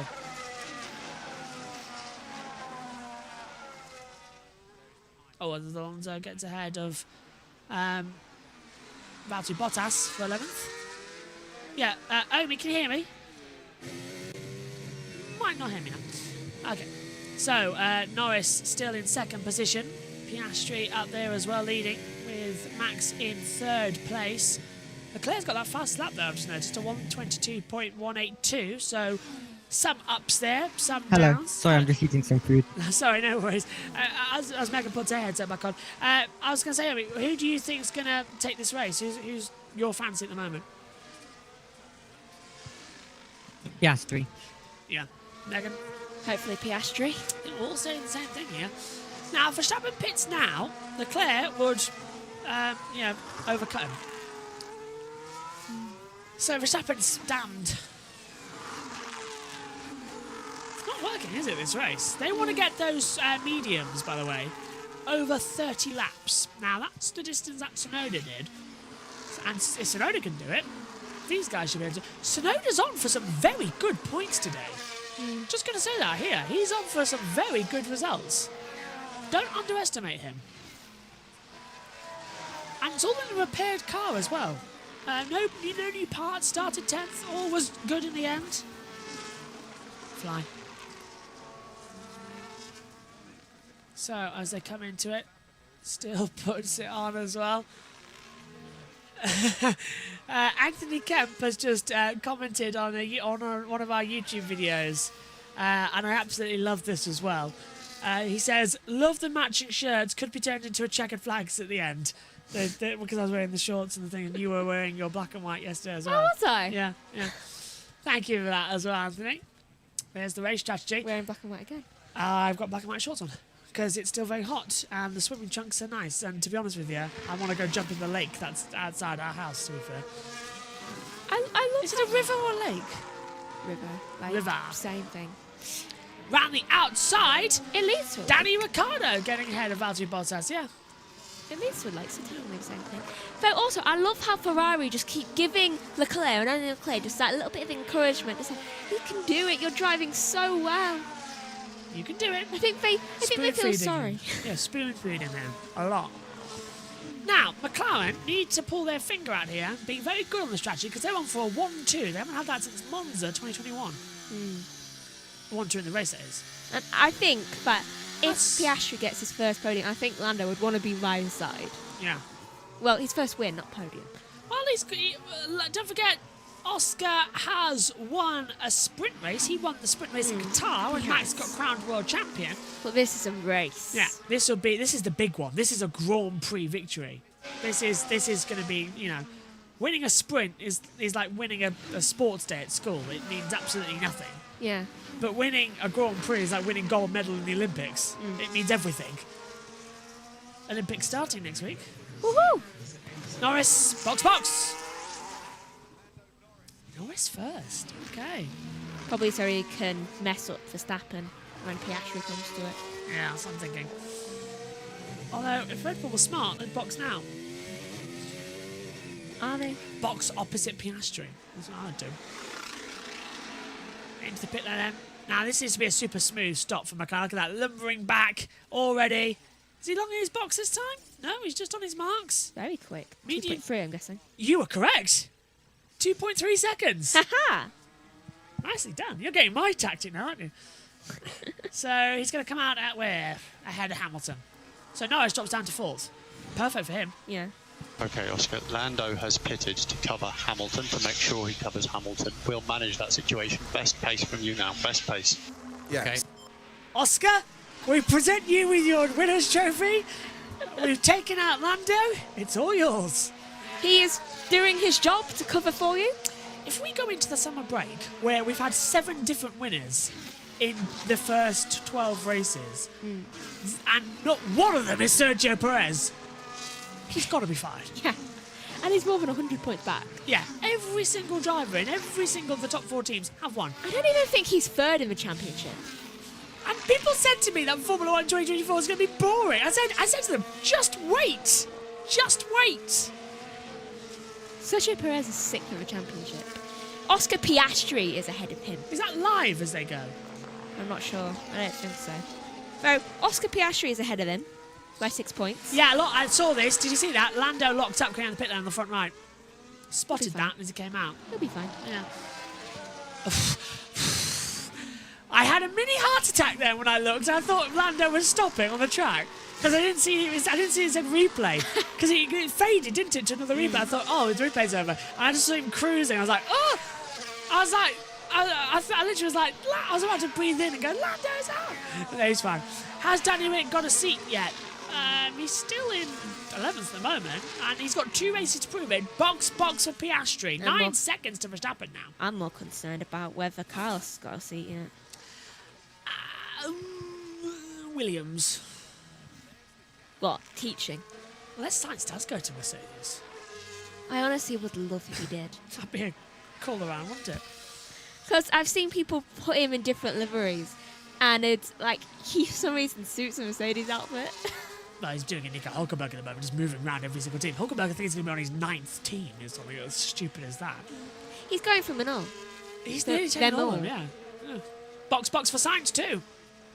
Into the pit lane comes Oscar Piastri, race leader here in Hungary. Why isn't Verstappen boxing? He'll box soon. But this is great news. McLaren have got this one. Oh no, lost Oscar locked up. It doubled. He'll be fine. He'll be fine. I think he's okay. He did 29 laps on these. Exactly what he needed to do. Into the pit box he comes. Come on, McLaren. Come on, McLaren. Don't screw it up. It's a good stop. 2.9. Oh, it's slow. Verstappen leads. Norris is going to get ahead of him. Norris gets ahead of Piastri. It's going to be very tight. He's done it. I don't believe it. McLaren has screwed him. McLaren has screwed Piastri. Lando has undercut him. For once, I'm kind of hoping that team orders occur. How on earth did that happen? Hamilton? Free stop too short, that first in, mate. Okay, copy. Who thinks? You What? think? Now, Norris is on 3 lap on medium used. Piastri's gone on 1 lap on medium used. But how on earth has Lando Norris now inherited the lead of this race? Piastri had such a great gap. Why have they gone on to mediums? That's what I want to know. Well, they'll make it to the end of the race with 23 to go. But what happened there? Norris is the net leader. What just happened? McLaren has screwed Piastri to benefit Norris. That's not fair. That is. Norris. Let's see if they say switch back. Oscar has just pitted. He will likely come out just behind you. We'd like to re-establish the order Good at your boys. convenience. Good boys. Good boys. Do you know that? Oh, Piastri gets a win on the gravel. He's fine. He's fine. He's fine. He's fine. He's fine. It almost didn't matter. That's the problem. And Stop messing up. Can I just say, I was just criticising them. They fixed it immediately. Yeah, like I said, team orders. Gentleman respect there. They're just like, okay, this is his race. Let's face it. Because I don't know how Norris has jumped ahead of Piastri, and I don't want to say, because they're the teammates, this is Oscar's race. Oscar's got the better pace. Lando's won this year. I don't, but then again, all the Norris fans are now going to say, oh, well, Piastri only won that because Norris let him through. It's like, that's not how it works. All the Max Verstappen fans said the same about Norris. Yeah, with the safety car. it's not how it works. What happened is, they had a plan, and the pit lane were just a little bit too slow. Yeah, the pit lane went wrong. It wasn't. It's Oscar's race. So the gentleman, respectful driving to do is to give that place back. The whole reason Lando pitted was so that he could defend from Hamilton, not from Piastri. Look, the whole point was that Norris is to defend from Hamilton and protect the podium. Piastri should sort of come out in the middle because the pit lane was slow. Box for Verstappen. I think halfway through this race, I think they must have all had like little discussions like, okay, this is Oscar's race, and They they're were like, okay. Yeah. Sure. They would have had eventualities we talked about ages ago. Because this would mean that they are a team that's managed to get both their drivers having a first win. That's what they want. They want a team In full a of year. winners. Yeah. Now, Max stops, puts on a brand new set of medium compound tyres. That's a smooth stop, 2.3 seconds. That's a fast one as well from them. Norris and Piastri take a 1-2, and Hamilton gets back ahead of Verstappen as well. So does Leclerc. Verstappen drops down massively now. He's going to come out. Come on. What? Well, yeah, Sainz doesn't grab him. Sainz is coming in the last corner. So, yeah, he's come out now. Down, behind ages. Leclerc. Yeah, massively behind. Don't know how he's done that, to be fair. Just be glad he did. Yeah. I do think that, but Norris is now 3.5 seconds ahead of Piastri. Yeah, well, he's going to give it back. I don't think Piastri he will. just... Well, he's been asked to. Okay, gentle introduction done. Yeah, they're starting to slow up, and Piastri is starting to quicken. Yeah. You can see, catching. At the end of the day, I'd like to see them race wheel to wheel, but this is Oscar's race, not Lando's. They can race each other after this race as much as they would like. Because what I'm going to say is, if Lando won this race because McLaren organised it in the pit stop, that is scummy. That's a disgusting way to win a Grand Prix, because Lando hasn't earned it. And the count of that, Piastri's literally Piastri's led earned this it. He's led this race. He's consistently. done it all consistently. And he got screwed in the pit stop by McLaren. The right thing to do is to reset the order. It's not a question of, oh, the team are stopping Lando from winning a Grand Prix to let Oscar win one. It's not that. It's the fact is that the team made the error. The team screwed up. And the they- team now need to make it right to give Oscar back the lead And that they he had. committed To to that 1-2, getting yeah. Oscar to win by at least... at most halfway through the race. Yeah. I mean, I personally think a quarter through the race, they started to get it. One thing I'm going to say is that Lando is not backing off and Piastri is losing time. It's 3.6 seconds. Piastri radio. Okay, Oscar. So once you get to Lando, we will swap position. But we want to avoid Lando having to give up a lot of race time. So basically, Push. catch up yourself so that you can both be first and second. Yeah, push basically. Look at this. This closes up the championship brilliantly, doesn't it, as well? Puts Sergio Perez into 7th. Russell and Hamilton up to 6th, as Russell down to 8th as well. But yeah, Perez down to 7th in the championship at the moment. My God, this race. There's a helicopter, the suicidal helicopter at this race. Yeah, this helicopter just knows no bounds. Neither driver is going to end up happy here. Piastri is going to be miffed that he's been undercut, and Lando is not going to necessarily want to get that place back, says Mike Priestley. I mean, he's already been told. Yeah, you can see that on the blog. That's just below me and Megan here in the comments box if you're watching us on YouTube and Twitch. I don't think Lando would really mind that much. I'm sure he would be a little bit annoyed. Where are these flies coming from? The door. That's wide open. I'm sure Lando's mindset would be, yeah, he's a little bit annoyed that he wasn't able to win and that he did have a chance, but I'm sure he'll also be very happy that Oscar's finally got a win himself. 3.4 now, the gap. It's going up! And then they can... No, it's going down. 3.2 now, yeah, you're right. Yeah. It was 3.6 a minute ago. Oh, God, this race. This is going to be a battle right to the end, which I feel McLaren have brought upon themselves, says Mike Priestley. Well, that's some gentle introduction. Max is listening in. He is, isn't he? No, don't give me that bull now. You guys give me the effing strategy. Okay, I'm trying to rescue myself for F's sake. Max is really angry on the radio. That is what? 1, 2, 3 swear words in the space of 1 sentence. No, 4 in one Getting sentence. worse than Yuki. Yuki, the lap is good. Now push 2 more steps. Yeah, this is great from Tsunoda in P9, and he's got more coming through as well here at the moment. I'd love for Tsunoda to win a race. If he gets in the RB, maybe. Okay, Oscar, so to get in the swap positions, yeah, so they have confirmed they are swapping those positions as well. Nice! With the hards for the race. Lando, radio check, please. Yes, slow and clear. Okay, save the tyres in turn 4 and turn 11 then, please. So he hadn't responded. Right, so he, yeah, as Martin said, he didn't respond to the please let Oscar through. He's just like, I'm going to make him sweat. Oscar Papa wants to go through. Oscar Papa. OP. Oscar Piastri.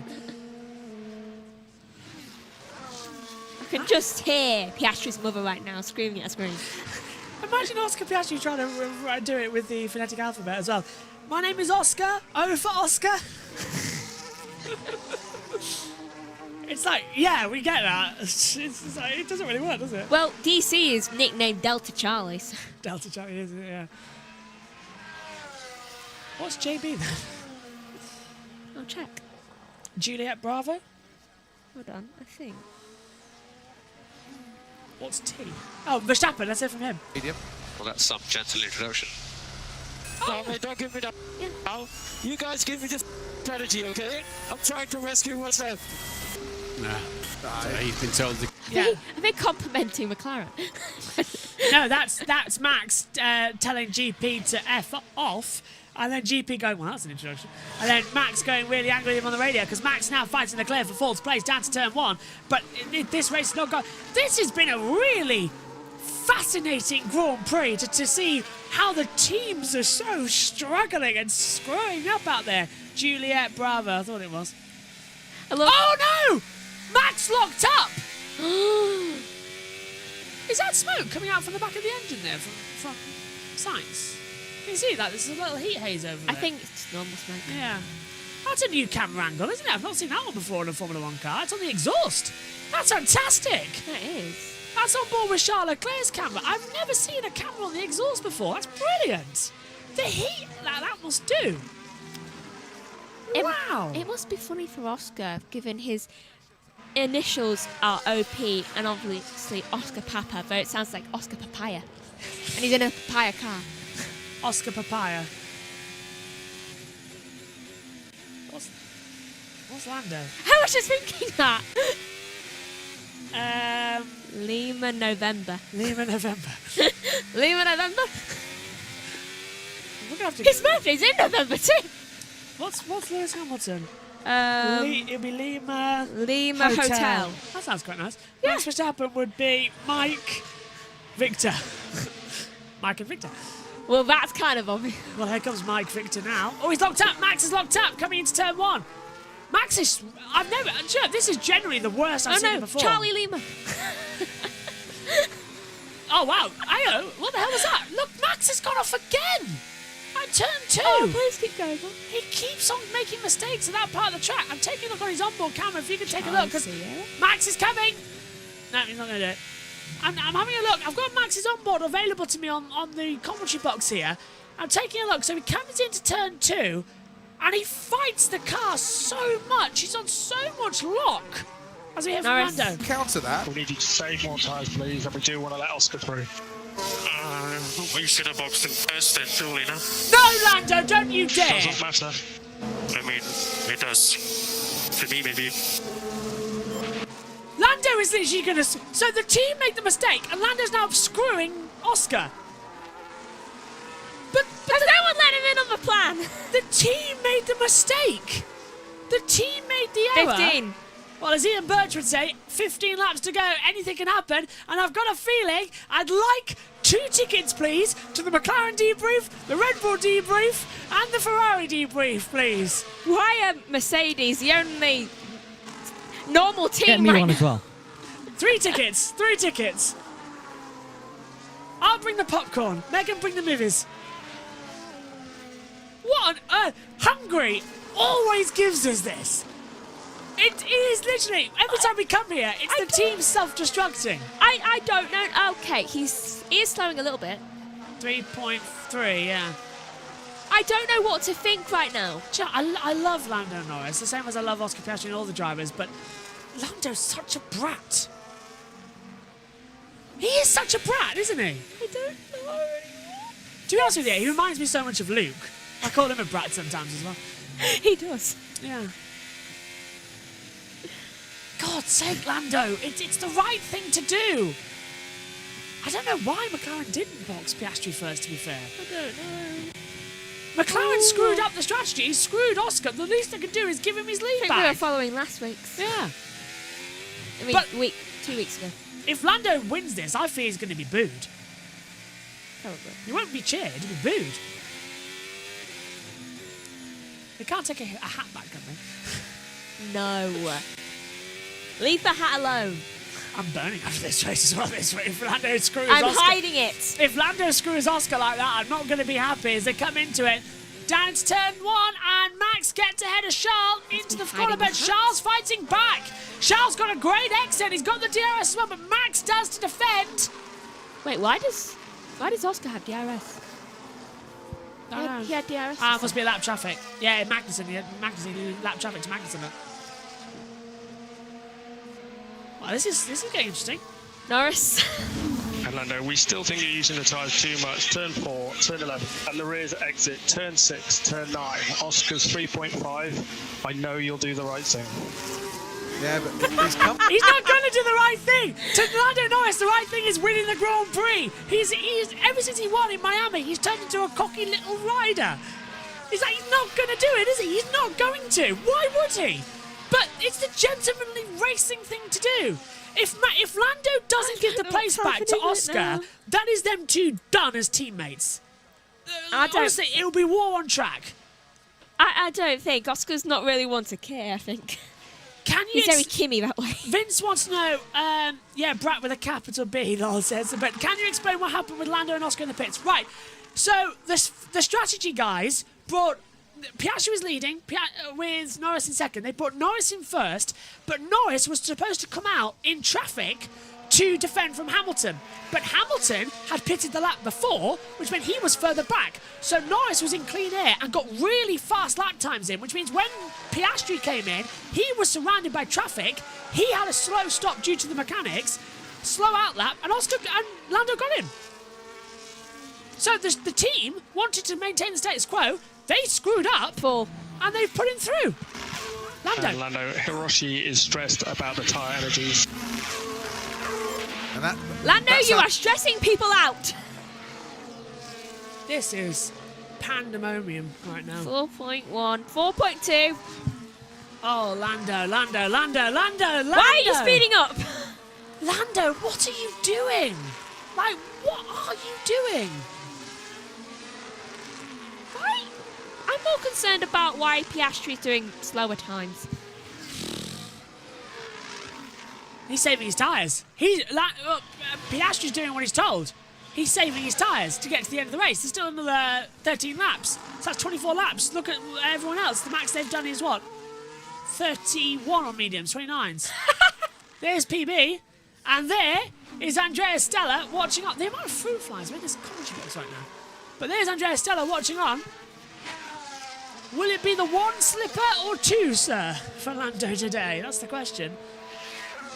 Please slow down. Right, got you. Thanks for the clarification. No worries, Vince. And General says working with Max must be difficult. I would have shot him by now, to be fair. I would have. If Lando is slower, I'm sure he'll give it up faster. Nice. Turn 4, turn 11. It's going to get boring. So Lando is just basically not communicating. This is reminding me so much of Multi 21 with Vettel and Why Webber. won't you speak? Lando, you are going to be in serious trouble, sunshine, if you don't follow team orders. Don't think you're a golden child, because let me tell you, Zach Brown at the moment is going through drivers like a hot knife through butter. Look at Théo Pourchaire. He's in IndyCar. He signed for the rest of the season. He was dropped after 2 races, and then as soon as Alexander Rossi breaks his boo-boo, they fly Piastri out from Europe to race in Toronto. He had no sleep and did qualifying, and he's in the race today. In Toronto, yeah. For Teddy. Oscar's doing this on no sleep? No, Tio. I was going to say. In IndyCar. I'm going to say. I'm saying if Lando thinks he's safe in his seat, he's really not. Because he's probably the safest. Zach would fire him immediately. That fly's really annoying me. Out of all the drivers, it's probably the safest. I'm going to name that fly Lando and that one Max. Because they're the two who have really annoyed me today. Why is it the top 2 in the World Championship who are just whiny brats today? Determination? It's really frustrating, isn't it, as well? Yeah. Just give Oscar the win, please. It's 4.2 seconds with 11 to go. And, well, Hamilton's going to keep Max busy for a while. As Lewis, by the way, you said, Megan, 199 career podiums. He said in practice he wanted to get to 200. Might just do it. Let Max off again at 7 and 8. Okay, Max, you keep going off. Lewis, you're doing fab. To be fair, I knew slow down. I knew this would be a track that would catch the Red Bull out. It's not their circuit. Red Bull are fast flowing circuits. Hungary's very stop start fighting. Oh. Yeah, you need 10 to go. 4.8 now the gap. If Lando wins, I'll boo. Because he's not played the team game and Piastri. It was McLaren who screwed up the strategy. McLaren screwed Piastri. They tried to make it right, and Lando Norris won't be told no. For God's sake, put Lando Norris. Put him on the noise tab. Okay, Lando, 10 laps to go. We think both cars are using their tyres too much. Just remember, every single Sunday morning meeting we have. And Oscar's there right next to you. He can easily pour water on you. Yeah, don't make it harder, is what he's saying there. Don't destroy the team dynamic. Don't make this hard. Don't destroy our team. Don't become your rival. Oh. Norris again. Yeah, tell him to catch up then, please. Oh, for God's sake, Lando just... Oh, God. That's not how you win Grand Prix. Oscar, please just catch up. You're 5 seconds behind. Come on, you can do it. You can do it. 1 second every 2 laps. My driver tracker is... Oh, there we go. Norris into 10-14. What's the pace of the leaders, says Sergio Perez? You don't want to know. It's a scary race, this one, isn't it?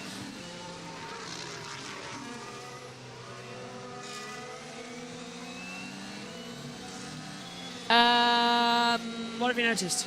Sergio Perez has been told Norris's and Piastri's for some reason, then he's been told Max's. They're completely disregarded. Ooh, Max nearly hits the back of Hamilton coming in towards turn number 1.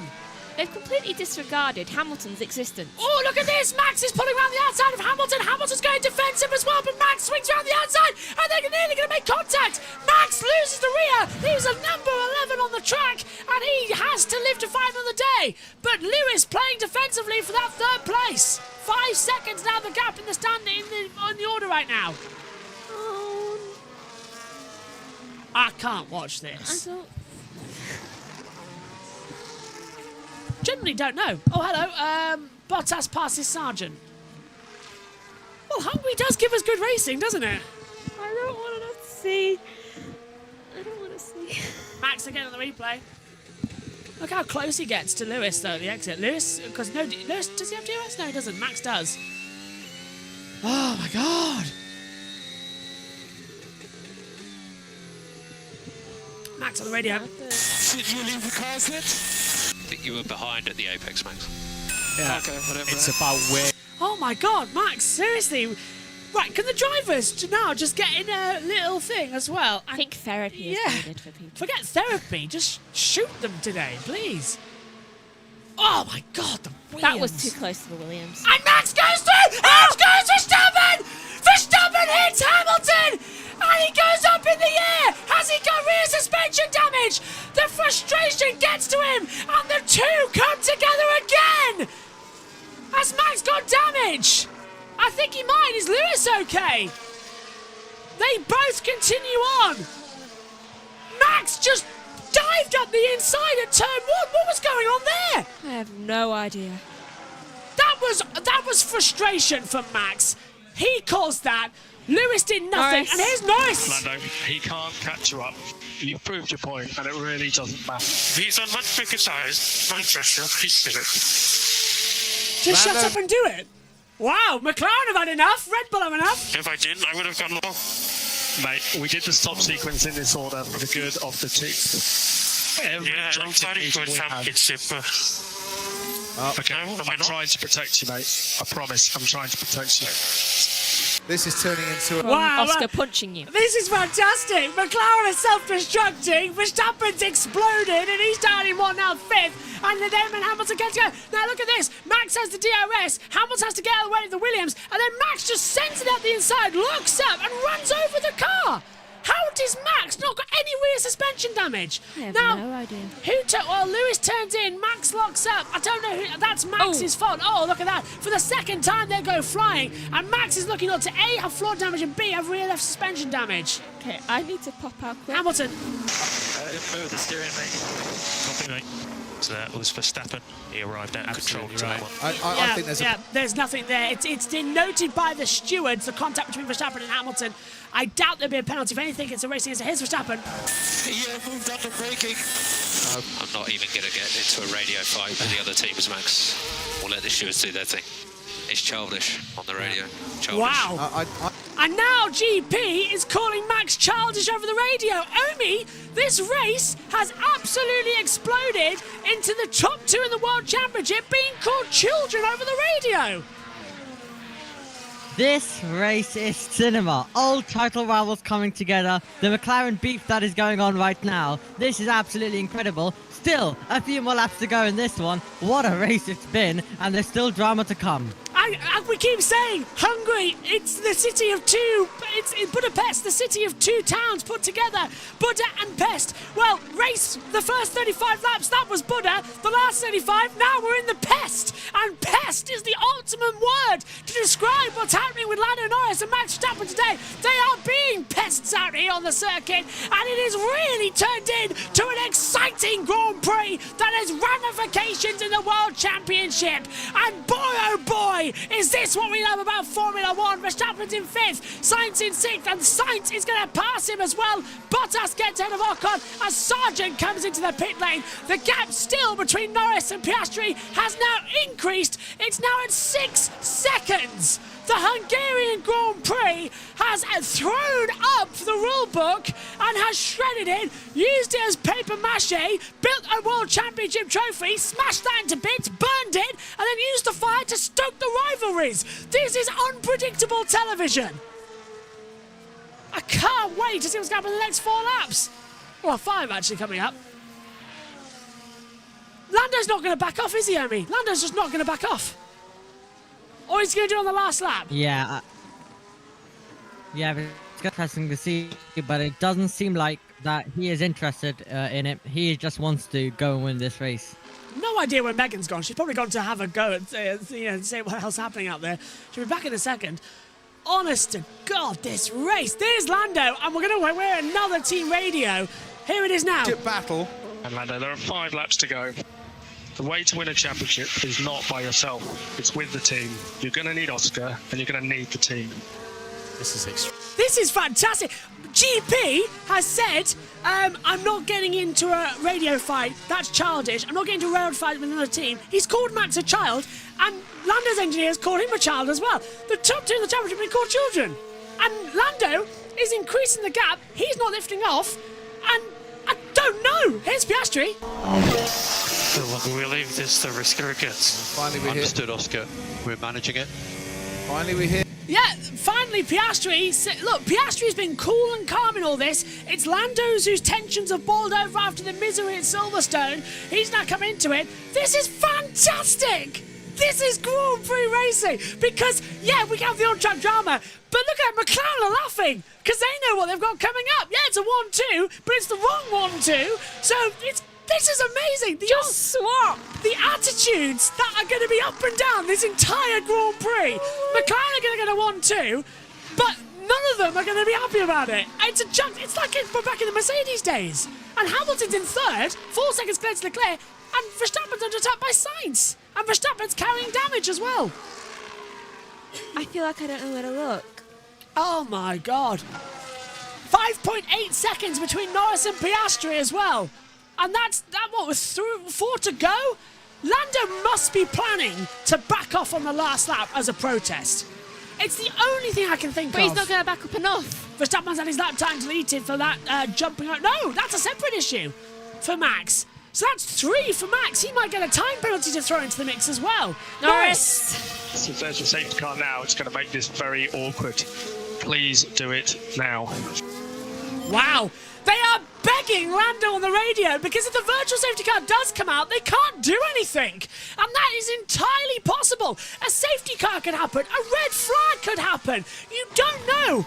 In the last 3 laps, is Lando backing off? I don't think he is. The gap's down to 5.1. Is he slowing? Yes. Yes, he's slowing. Yes, he's slowing. Lando is slowing on the start-finish straight. That's got his attention. Lando is slowing on the start-finish straight. So he was planning to back off. And how reminiscent of 1998 with David Coulthard and Mika Hakkinen.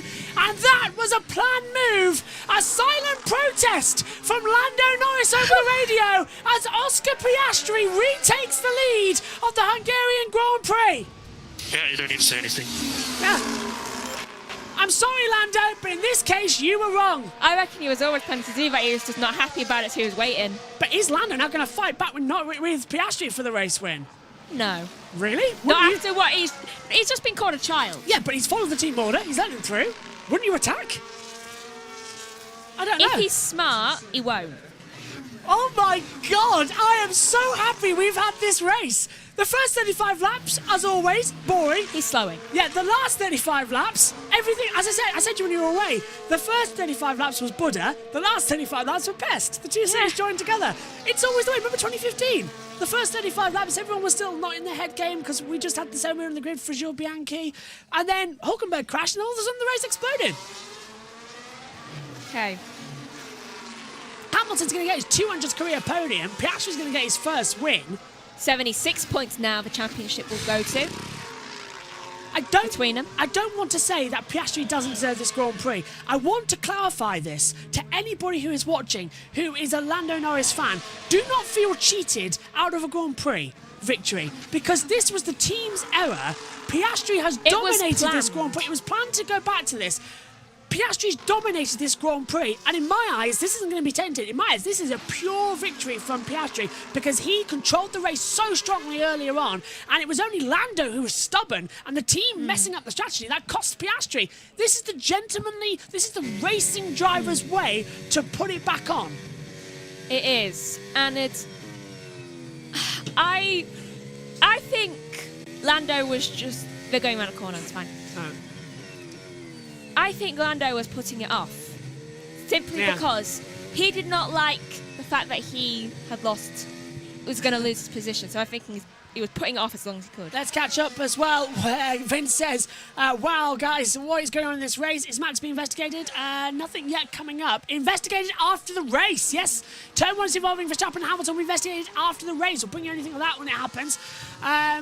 Well done, GP, well said. Max's emotions getting the better of him. Gavin says, this is incredible. Vince says, wow, you guys, got to give you guys a big props. Your commentary is the best. Paul says your commentary is so quick-witted. Just going to sky not better. Thank you, Paul. Vince says recommended to anyone who I know is into Formula 1. It'd be funny if Lando lets everyone by. Lando would have a lot of fan of me. He didn't do that. I thought he was a gentleman. No. If he didn't do that, he would have lost me as a fan as well. Final lap then of the Hungarian Grand Prix, which has provided everything it needed to. Drama in the championship, drama into team, and Max going over the top. I can't wait to see what's happening in Spa in 7 days' time. But the funny thing is, this won't affect Oscar and Lando's friendship at all, for one reason. Oscar just doesn't care as long as he gets the result. Yeah. It's like you can see it in his eyes sometimes. It's going to be reverse of that thing. Second and third are going to be really angry on the boat. Well, Lewis might be okay. Lando's going to be really angry, and you got Oscar there jumping like a new puppy. Yeah, just like, yay! Well, I think it's only fair we give this man props. Oscar Piastri, who's come up through the junior ranks as well. Managed by Mark Webber. He had to wait a long time for a Grand Prix victory. Piastri has only had to wait 2 seasons. This is the start of something special, just like when we had here as well. Damon Hill, Fernando Alonso, Jenson Button, Heikki Kovalainen, Esteban Ocon. First time winners at Hungary where the doors opened. This is special because Oscar Piastri, a one-time sprint winner, now gets the top. He's won the sports days. He wins now the gold medal. Oscar Piastri wins the Hungarian Grand Prix and is a Grand Prix winner.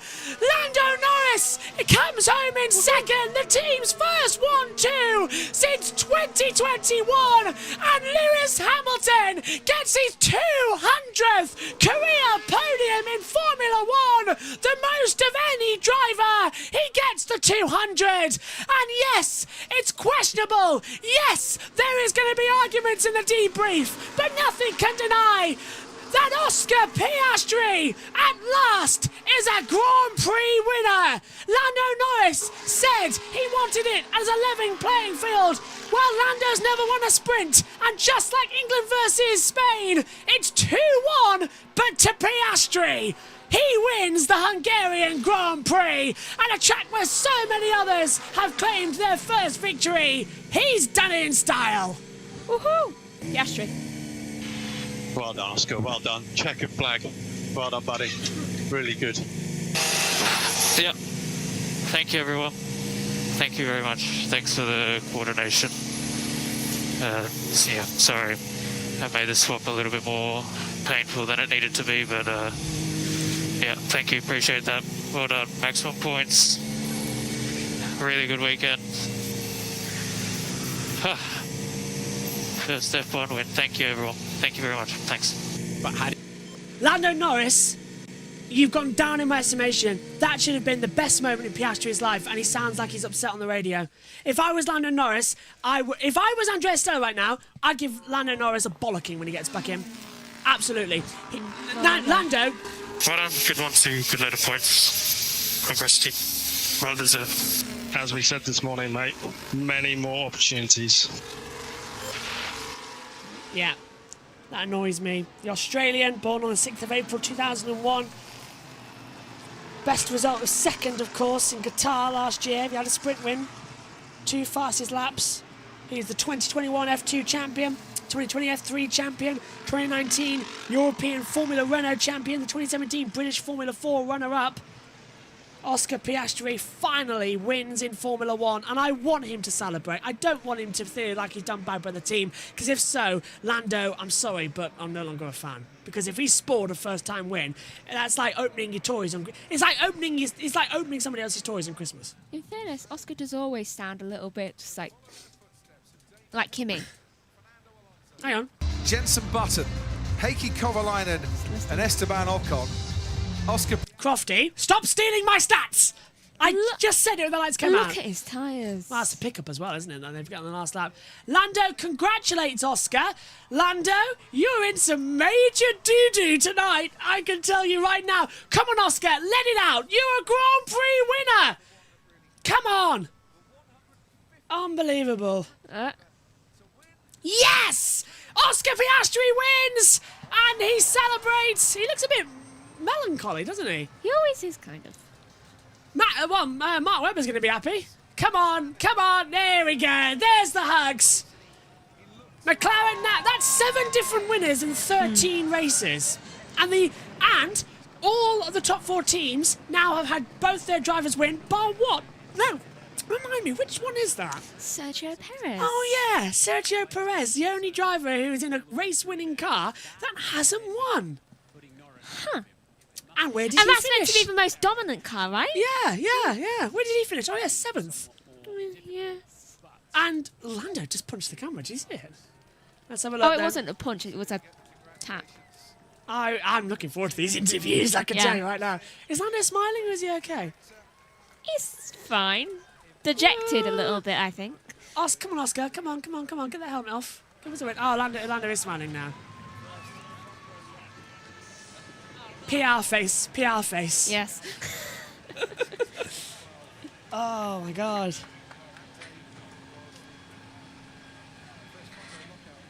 Right, let's have a quick look and see, because I can't wait to see what Bell said. Blue Bell F1 on Twitter. I'd love to see. Last lap Lucy, F1 broadcaster just shouted no, so like the entire media set turned around while watching them go in Grand Prix. Okay. Where are all the drivers? Aha!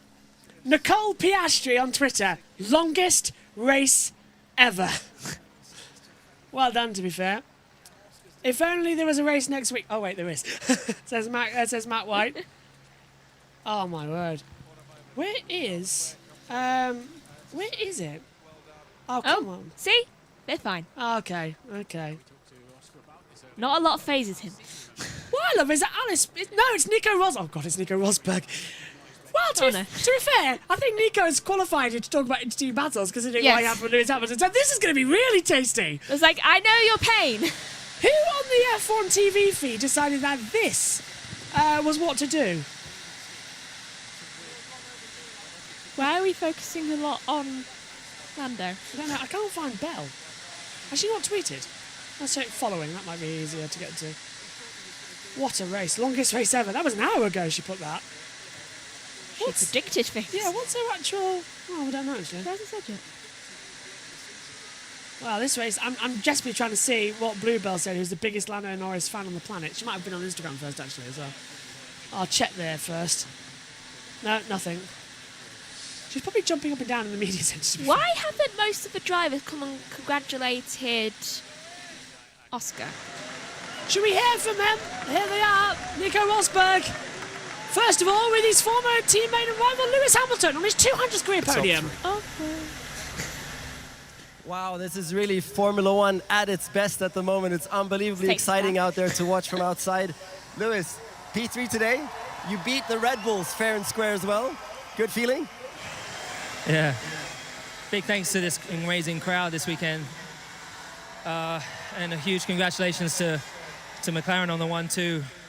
That's my old original family, so I'm really, really happy to see you, all the boys, all the whole team back up front. And then for us today, yeah, the team has done a great job to continue on with pushing this car. Ultimately, we didn't have the pace of the McLarens, or did we have the pace of the Red Bulls, but we just were able to hold on at the beginning of the race. It was very, very tough to hold on, make those tires last. And obviously the close battle we had at the end was a bit hair-raising, but that's motor racing. So I'm really happy, I'm grateful for the points. Big thank you to the team. Take us through that battle a little bit with Max. I mean, it was just unbelievable to watch from the outside. How nerve-wracking was it from inside the car? It's not nerve-wracking. I think when you see the pace at which they close the gap in certain corners, you just laugh to yourself, because it's not something I can do. Particularly the last sector, they were very, very strong, same as the McLarens. So, I mean, I saw him coming from a long way back, and he was able to brake a lot later than me. But he sent it up the inside. I stayed still and he clipped the wheel and went over. So I think a racing incident, but yeah. Let's have a word from for Oscar, who just had his first win on a Sunday in his career. You have more than 100, many more, so let's have a word for Oscar. Yeah, amazing. Congratulations to Oscar. He's been doing a fantastic job ever since he got here, to be honest, but he's been so consistent, and it was only a matter of time before he got a win. So this is a great day for him. He had amazing pace from the get-go, so really, really happy for him and his family. Thank you very much, Lewis. Let's hope for more progress from you guys in the next couple of races. Lando, what in general, let's start with a fantastic team effort this weekend. I mean, car has been phenomenal, 1-2, that's a super result as a team, isn't it?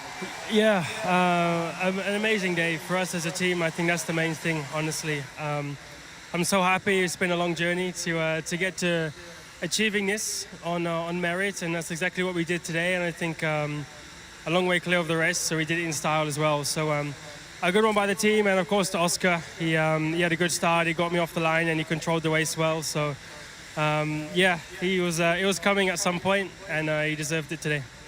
Sorry, but I have to obviously ask. We were thinking, is he maybe not going to let him through, or what's going to happen there? We got the impression you thought it was not quite fair for the team to ask you to let him back through. Can you take us through your thinking there? The team asked me to do it, so I did it, and yeah, that's it. Okay, I'm not going to dig further on that one then. How excited are you for the rest of the season? I mean, it really seems that you guys have the fastest car out there at the moment. You still believe in the championship as well then? For sure. I mean, definitely as a constructor, two good drivers and an amazing team. So absolutely, I think still difficult, still a long way to go. And today was our day. Spa can change completely, so we'll keep pushing, and we'll try to do more of the same. Okay, thank you very much, Lando. Congrats on the second place and team effort. Here he is. He can win next time. He could. Well, Oscar, it is your first Formula 1 win on a Sunday. How awesome is that feeling? It's your first win. How special is it? Very, very special. This is really the day I dreamed of as a kid, standing on the top step of an F1 podium. Yeah, obviously a bit complicated at the end, but no, I put myself in the right position at the start. And yeah, thank you to the team for an amazing effort, an amazing car. Yeah, it's a hell of a lot of fun racing with McLaren, so I can't thank them enough for giving me the opportunity to be in F1. And yeah, to now be winning together 18 months in is an incredible feeling. And how impressed are you with the car that McLaren's giving you at the moment? I mean, it just looks phenomenal out there. Yeah, it's a beast at the moment. Yeah, it's fast in every condition. I think today, we had it under control completely, and yeah, an amazing feeling to just be able to manage the race like that with both cars and secure a 1-2. I don't know when our last 1-2 was, but I think it's a long time ago. So Monza 2021. Incredibly happy for the whole Lando team, and second that day nice as well. to get my first one on the board. You said it's all under control, but the team order situation didn't seem very much under control from the outside. How worried were you towards the end there that Lando might actually not let you past? The longer you leave it, of course, the more you get a bit nervous. But no, it was well executed by the team, and yeah, I think it was the right thing. I put myself in the right position at the start, and yeah, with the different strategy we had, yes, my pace probably wasn't as quick as I would have liked in the last stint, but I was still in the right position to make it happen. So yeah, well executed from the team. So I suppose then the first of many wins, right, Oscar? I mean, you're proving to be such a special talent out there. I hope so. Yeah, I mean, I think I've still got some things to work on, but no, I'll enjoy the win when I can, and yeah, the team's giving me a great car, and I really can't thank them enough for that. And yeah, I'm trying to do the best job I can, and I'm learning every race I do. So yeah, hopefully there's many more to come. Next up is Spa. Very different track, very different downforce level in the car. Do you expect yourselves to be right at the front there as well? I think yes. I think we've proven this year that we can be quick in any circuit, any condition. We're always there at the front. And I mean, Spa's not been the happiest of hunting grounds for us recently, but I'm confident we'll be strong. we've got a car that's become a real all-rounder, so I'm super confident, and I think the rest of the team should be as well. Congratulations, Oscar, on your first win. Absolutely spectacular. Thank you very much. Cheers. What a fantastic Grand Prix. It really was a tale of two halves. Omi, if you're down there, I'd love to get your thoughts on this as we see Piastri take the checker flag again. Great to see. Great to see Oscar Piastri getting that victory. All of the talent that we saw in Formula 3 and Formula 2, and all throughout his junior career. Great to finally see. Great to finally see him getting that victory. Absolutely remarkable as well to watch. But we're about to get an interesting cool-down room, aren't we? We are. Let's listen in. You had a fast car 7 years ago. 7 years ago. Yeah, well, you had it. You had a quick car. You made the most of it. Now it's us. I wasn't complaining. I was just complimenting your car. No Max Verstappen podcast. New guest host, Oscar Piastri. Wow, you're quicker than us in Silverstone, quicker than us in Canada. Nearly there. Then he got the inside of it. No! That was Oscar screaming at the start.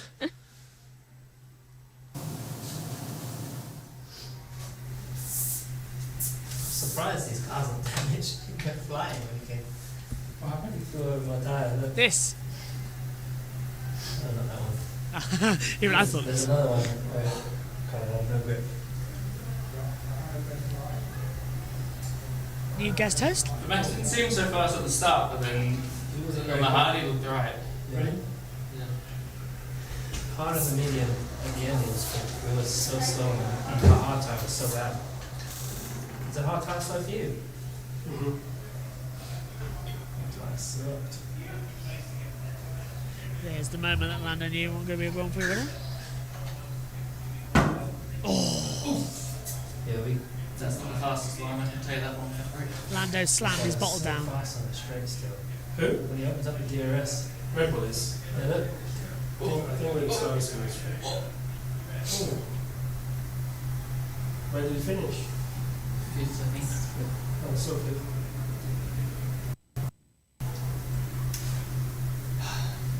So fast when they get in the DRS, that's nice.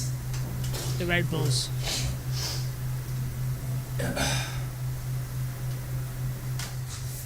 This is 17:50 local time. An hour. So at 17:50, that is when Lewis Hamilton and Max Verstappen have been called to the stewards for their investigation. So Lewis could lose his podium here if he's deemed to be dangerous driving. I don't think so. Max did the lunge. If anything, it's Max who is at fault for dangerous driving. But the stewards have called it because, you know, it's Max and Lewis. You eke it out, don't Yeah. you, for a long, long time. They usually do. Well, on to the podium then. And this will be a weird one. We haven't heard the Australian and British national anthem together for a long, long time in the sport as well. But this will be the first time we hear the Australian national anthem since 2012, when Mark Webber last won a Grand Prix. So that's a long, long time to wait. 200th career podium for Lewis Hamilton, an 8th podium in 2024 though for Lando Norris. But for Oscar Piastri, it's one sprint, one Grand Prix. He's won the sports day, he wins the Olympic gold. Oscar Piastri! Of course it happened in Hungary. Where else would it happen? He is a Grand Prix winner, and in his honour, we will hear the Australian national anthem.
British national anthem for McLaren.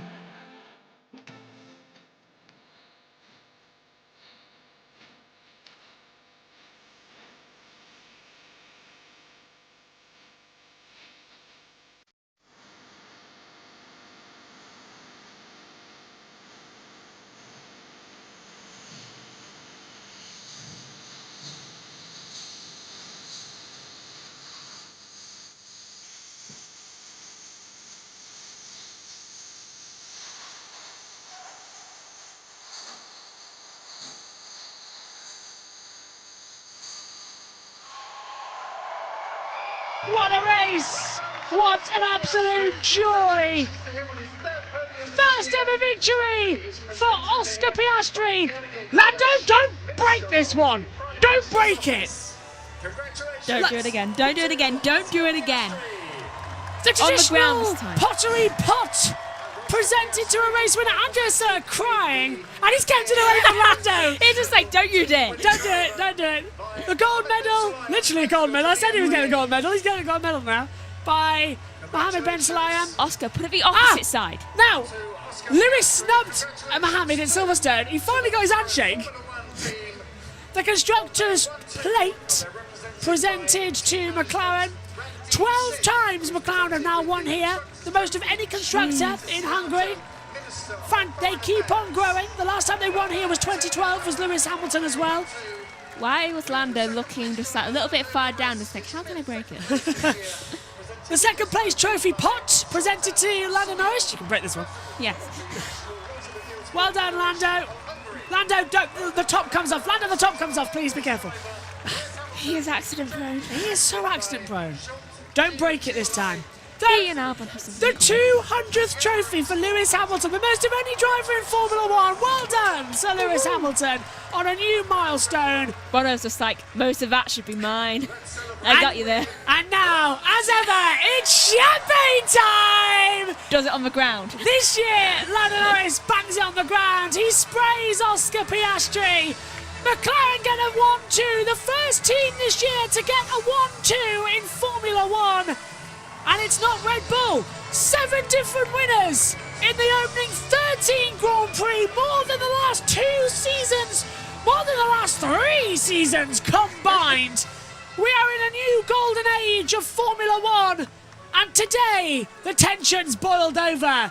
Childish, we're into the summer holidays. One more race left there at Spa, which really separates the men from the boys. That's in 7 days' time. Let's confirm the race results then as they stand. It's Oscar Piastri who takes his first ever career victory.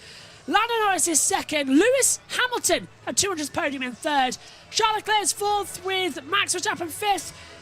A bad race for him. Carlos Sainz sixth. Perez does fight his way back up 9 places to 7th. So does Russell up 9 to 8th. Sonoda 9th. Stroll takes 10th. And that last points position goes to Lance Stroll. Alonso in 11th with Ricciardo 12th, Hülkenberg's 13th with Albon 14th, Magnussen 15th, Bottas 16th, 17th for Sargent, 18th for Ocon, 19th for Zhou, Pierre Gasly the only retirement, but he had a brand new gearbox and a brand new engine, so that's not great news for Renault at the moment. Well, we come up back here as well as the drivers just leave the podium. Let's check in. Omi, your closing thoughts from the Hungarian Grand Prix? It was all dramatic, wasn't it, as well? Let's start. Your take on Max Verstappen today. Indeed, with Max Verstappen, he was just a man frustrated. Absolutely fuming, making unnecessary moves, just shouting over the radio, kind of becoming like Hadjo over the radio. And yeah, not the race that Max Verstappen wanted at all. And yeah, he definitely was very mad today. Megan, you're taking it? I thought it was a very dramatic race. Yeah. And I'm going to find next race even more interesting, given the 2 championship leaders are half Belgian. And next up is the Belgian Grand Prix. Yeah, it's going to be fantastic, isn't it? Yeah, so that's going to be very interesting since, in technicality, it's both of their home races. Omi, your thoughts on Lando Norris today and the whole McLaren situation and, of course, Oscar Piastri winning? Well, McLaren have just put themselves in an unnecessary situation now where they made of course they've now made a huge mistake with the strategy there, and it's now going to cause a bad team dynamic down there. Norris will not be happy. Piastri will, of course, keep that in mind, and it will affect future. For us, it's going to make it more interesting as well. So I guess lots of drama coming for us on all sides. Megan? I think that the drama is just going to get more and more, especially as the championship closes down and down. Before we do go off there, I want to hear from Andreas Stella. He's with Sky now. From Will Joseph that eventually led to Lando saying, OK, all right, fair enough, catch me up now, we can go beyond us. But was your heart at any point in your mouth there, thinking he might not do that? I think there was a little bit more than that single comment and message from Will. There's an entire approach to racing that we have with our drivers, team and drivers. We are in this trajectory together. None of us, the team, Lando, Oscar, can go alone. That's the message. That's the message that we discussed on Sunday morning. And with race drivers, Nico can remind us, you need to refresh this message. That's why we have this meeting every Sunday, and we are extremely pleased by how our drivers are supporting the trajectory of McLaren, which is incredible. And for me, that's the news today. Like, we can talk about a little bit more about Lando and Oscar, but the message is that there's a P1-2 in qualifying, P1, P2 in the race, and that's incredible. And I would like to thank and praise all the work of the men and women at McLaren to make this possible. Andrea, coming into this weekend, you clearly said to us that your goal at the moment is to close down the less than 80-point gap to Red Bull in the Constructors' title. So today, fantastic effort from the team to cut down into that gap. But how important is it to keep the team on the same side? I mean, obviously Lando did give the place back at the end, but you can tell that he really wants to fight for his Drivers' Championship, and that's probably going to be something to manage going forwards as well. Well, I think I don't know any race driver that when he is leading a race would be happy to say, oh yeah, of course, why we don't swap back the position to the previous order? That's not possible. That's not the nature of the drivers, and I would be extremely worried. You would see here me very concerned if Lando would say so. So I think that's why we needed to recall our principles. That's why we recalled the principles on Sunday morning. And I think it's true that for a driver, if we want to be competitive in the championship, for Lando in particular, that is in the stronger position, he will need the support of Oscar, he will need the support of the team. So I think that's how we are moving forward. Andrea, I allowed myself to make a statement first before a question. I strongly recommend that you guys, in managing this intra-team battle between the two drivers, you need to be extremely clear and firm. You know, today there was the word at your convenience, Lando. That like for a driver leaves the door very wide open, you know, to use all the kinds of gray areas. So that would be my strong recommendation going forward. Very clear, strong instructions from the pit wall to the drivers. Otherwise, you end up in a whole bunch of difficulties between the drivers, you know, and I talk from experience. Nico, you talk from experience. I take your recommendation. We will make good use of it. Thank you very much. Can we have I have a question also. Here comes my question. So my question is, you are doing so awesomely. Where is the magic within the team at the moment? Like, how are you developing this car so incredibly well? Well, I think the answer is in your question. Where is the magic in the team? The magic is in the team. You just have to help the team realize that they already hold the magic. There's no other secret than that. So somehow you have to help the entire team understand that whatever happens thanks to a tool to produce this car, whatever happens thanks to a procedure, a process, it's in reality everything managed and led by people. And you need to help people realize that they actually lead, they have the magic, as you say. So if you ask me what's the secret, that's my answer. Absolutely fantastic. Omi, I'll come back to you for one final thought as well. What are you expecting going into Spa? As Megan's left the commentary box now as well. We'll see her next week in about 45 minutes as well. What are you expecting as we go to Spa? I'm expecting drama across the whole grid. We of course had Norris, Verstappen contact. We've had McLaren drama. We've had Verstappen, Hamilton as well. So yeah, if Ferrari do get involved, there could be even more drama that comes in. But yeah, I'm really, really looking forward to Spa, not only across F1, but across F2 and F3. I think we could be in, and even Porsche, I think we could be in for a first whole sweep of exciting racing across all 4 categories at Spa. So I'm looking forward to it. Omi, thanks for putting up with me so much during the F1 weekend as well. You'll be back on IndyCar as well, streaming some of the last bits alongside Jackson and myself as well. I know you're going to be watching the FE shortly as well. My thanks to Megan as well. My thanks to everybody who has tuned in here today. Well, it had to happen here, didn't it? At the track where so many drivers have got their first ever race wins. It was almost destiny that Oscar Piastri claimed it here. What a race. The first half, definitely Buddha. The second half, full of pests. We'll see you in 7 days' time. The last race before the summer break. Yeah, that's a good idea. Let's go to Spa. One of the biggest, longest tracks with the most history, most drama, most controversy in the 2024 season. That's a good place to start for a rest, isn't it? Yeah, see you in 7 days' time at the Belgium Grand Prix. Bye-bye.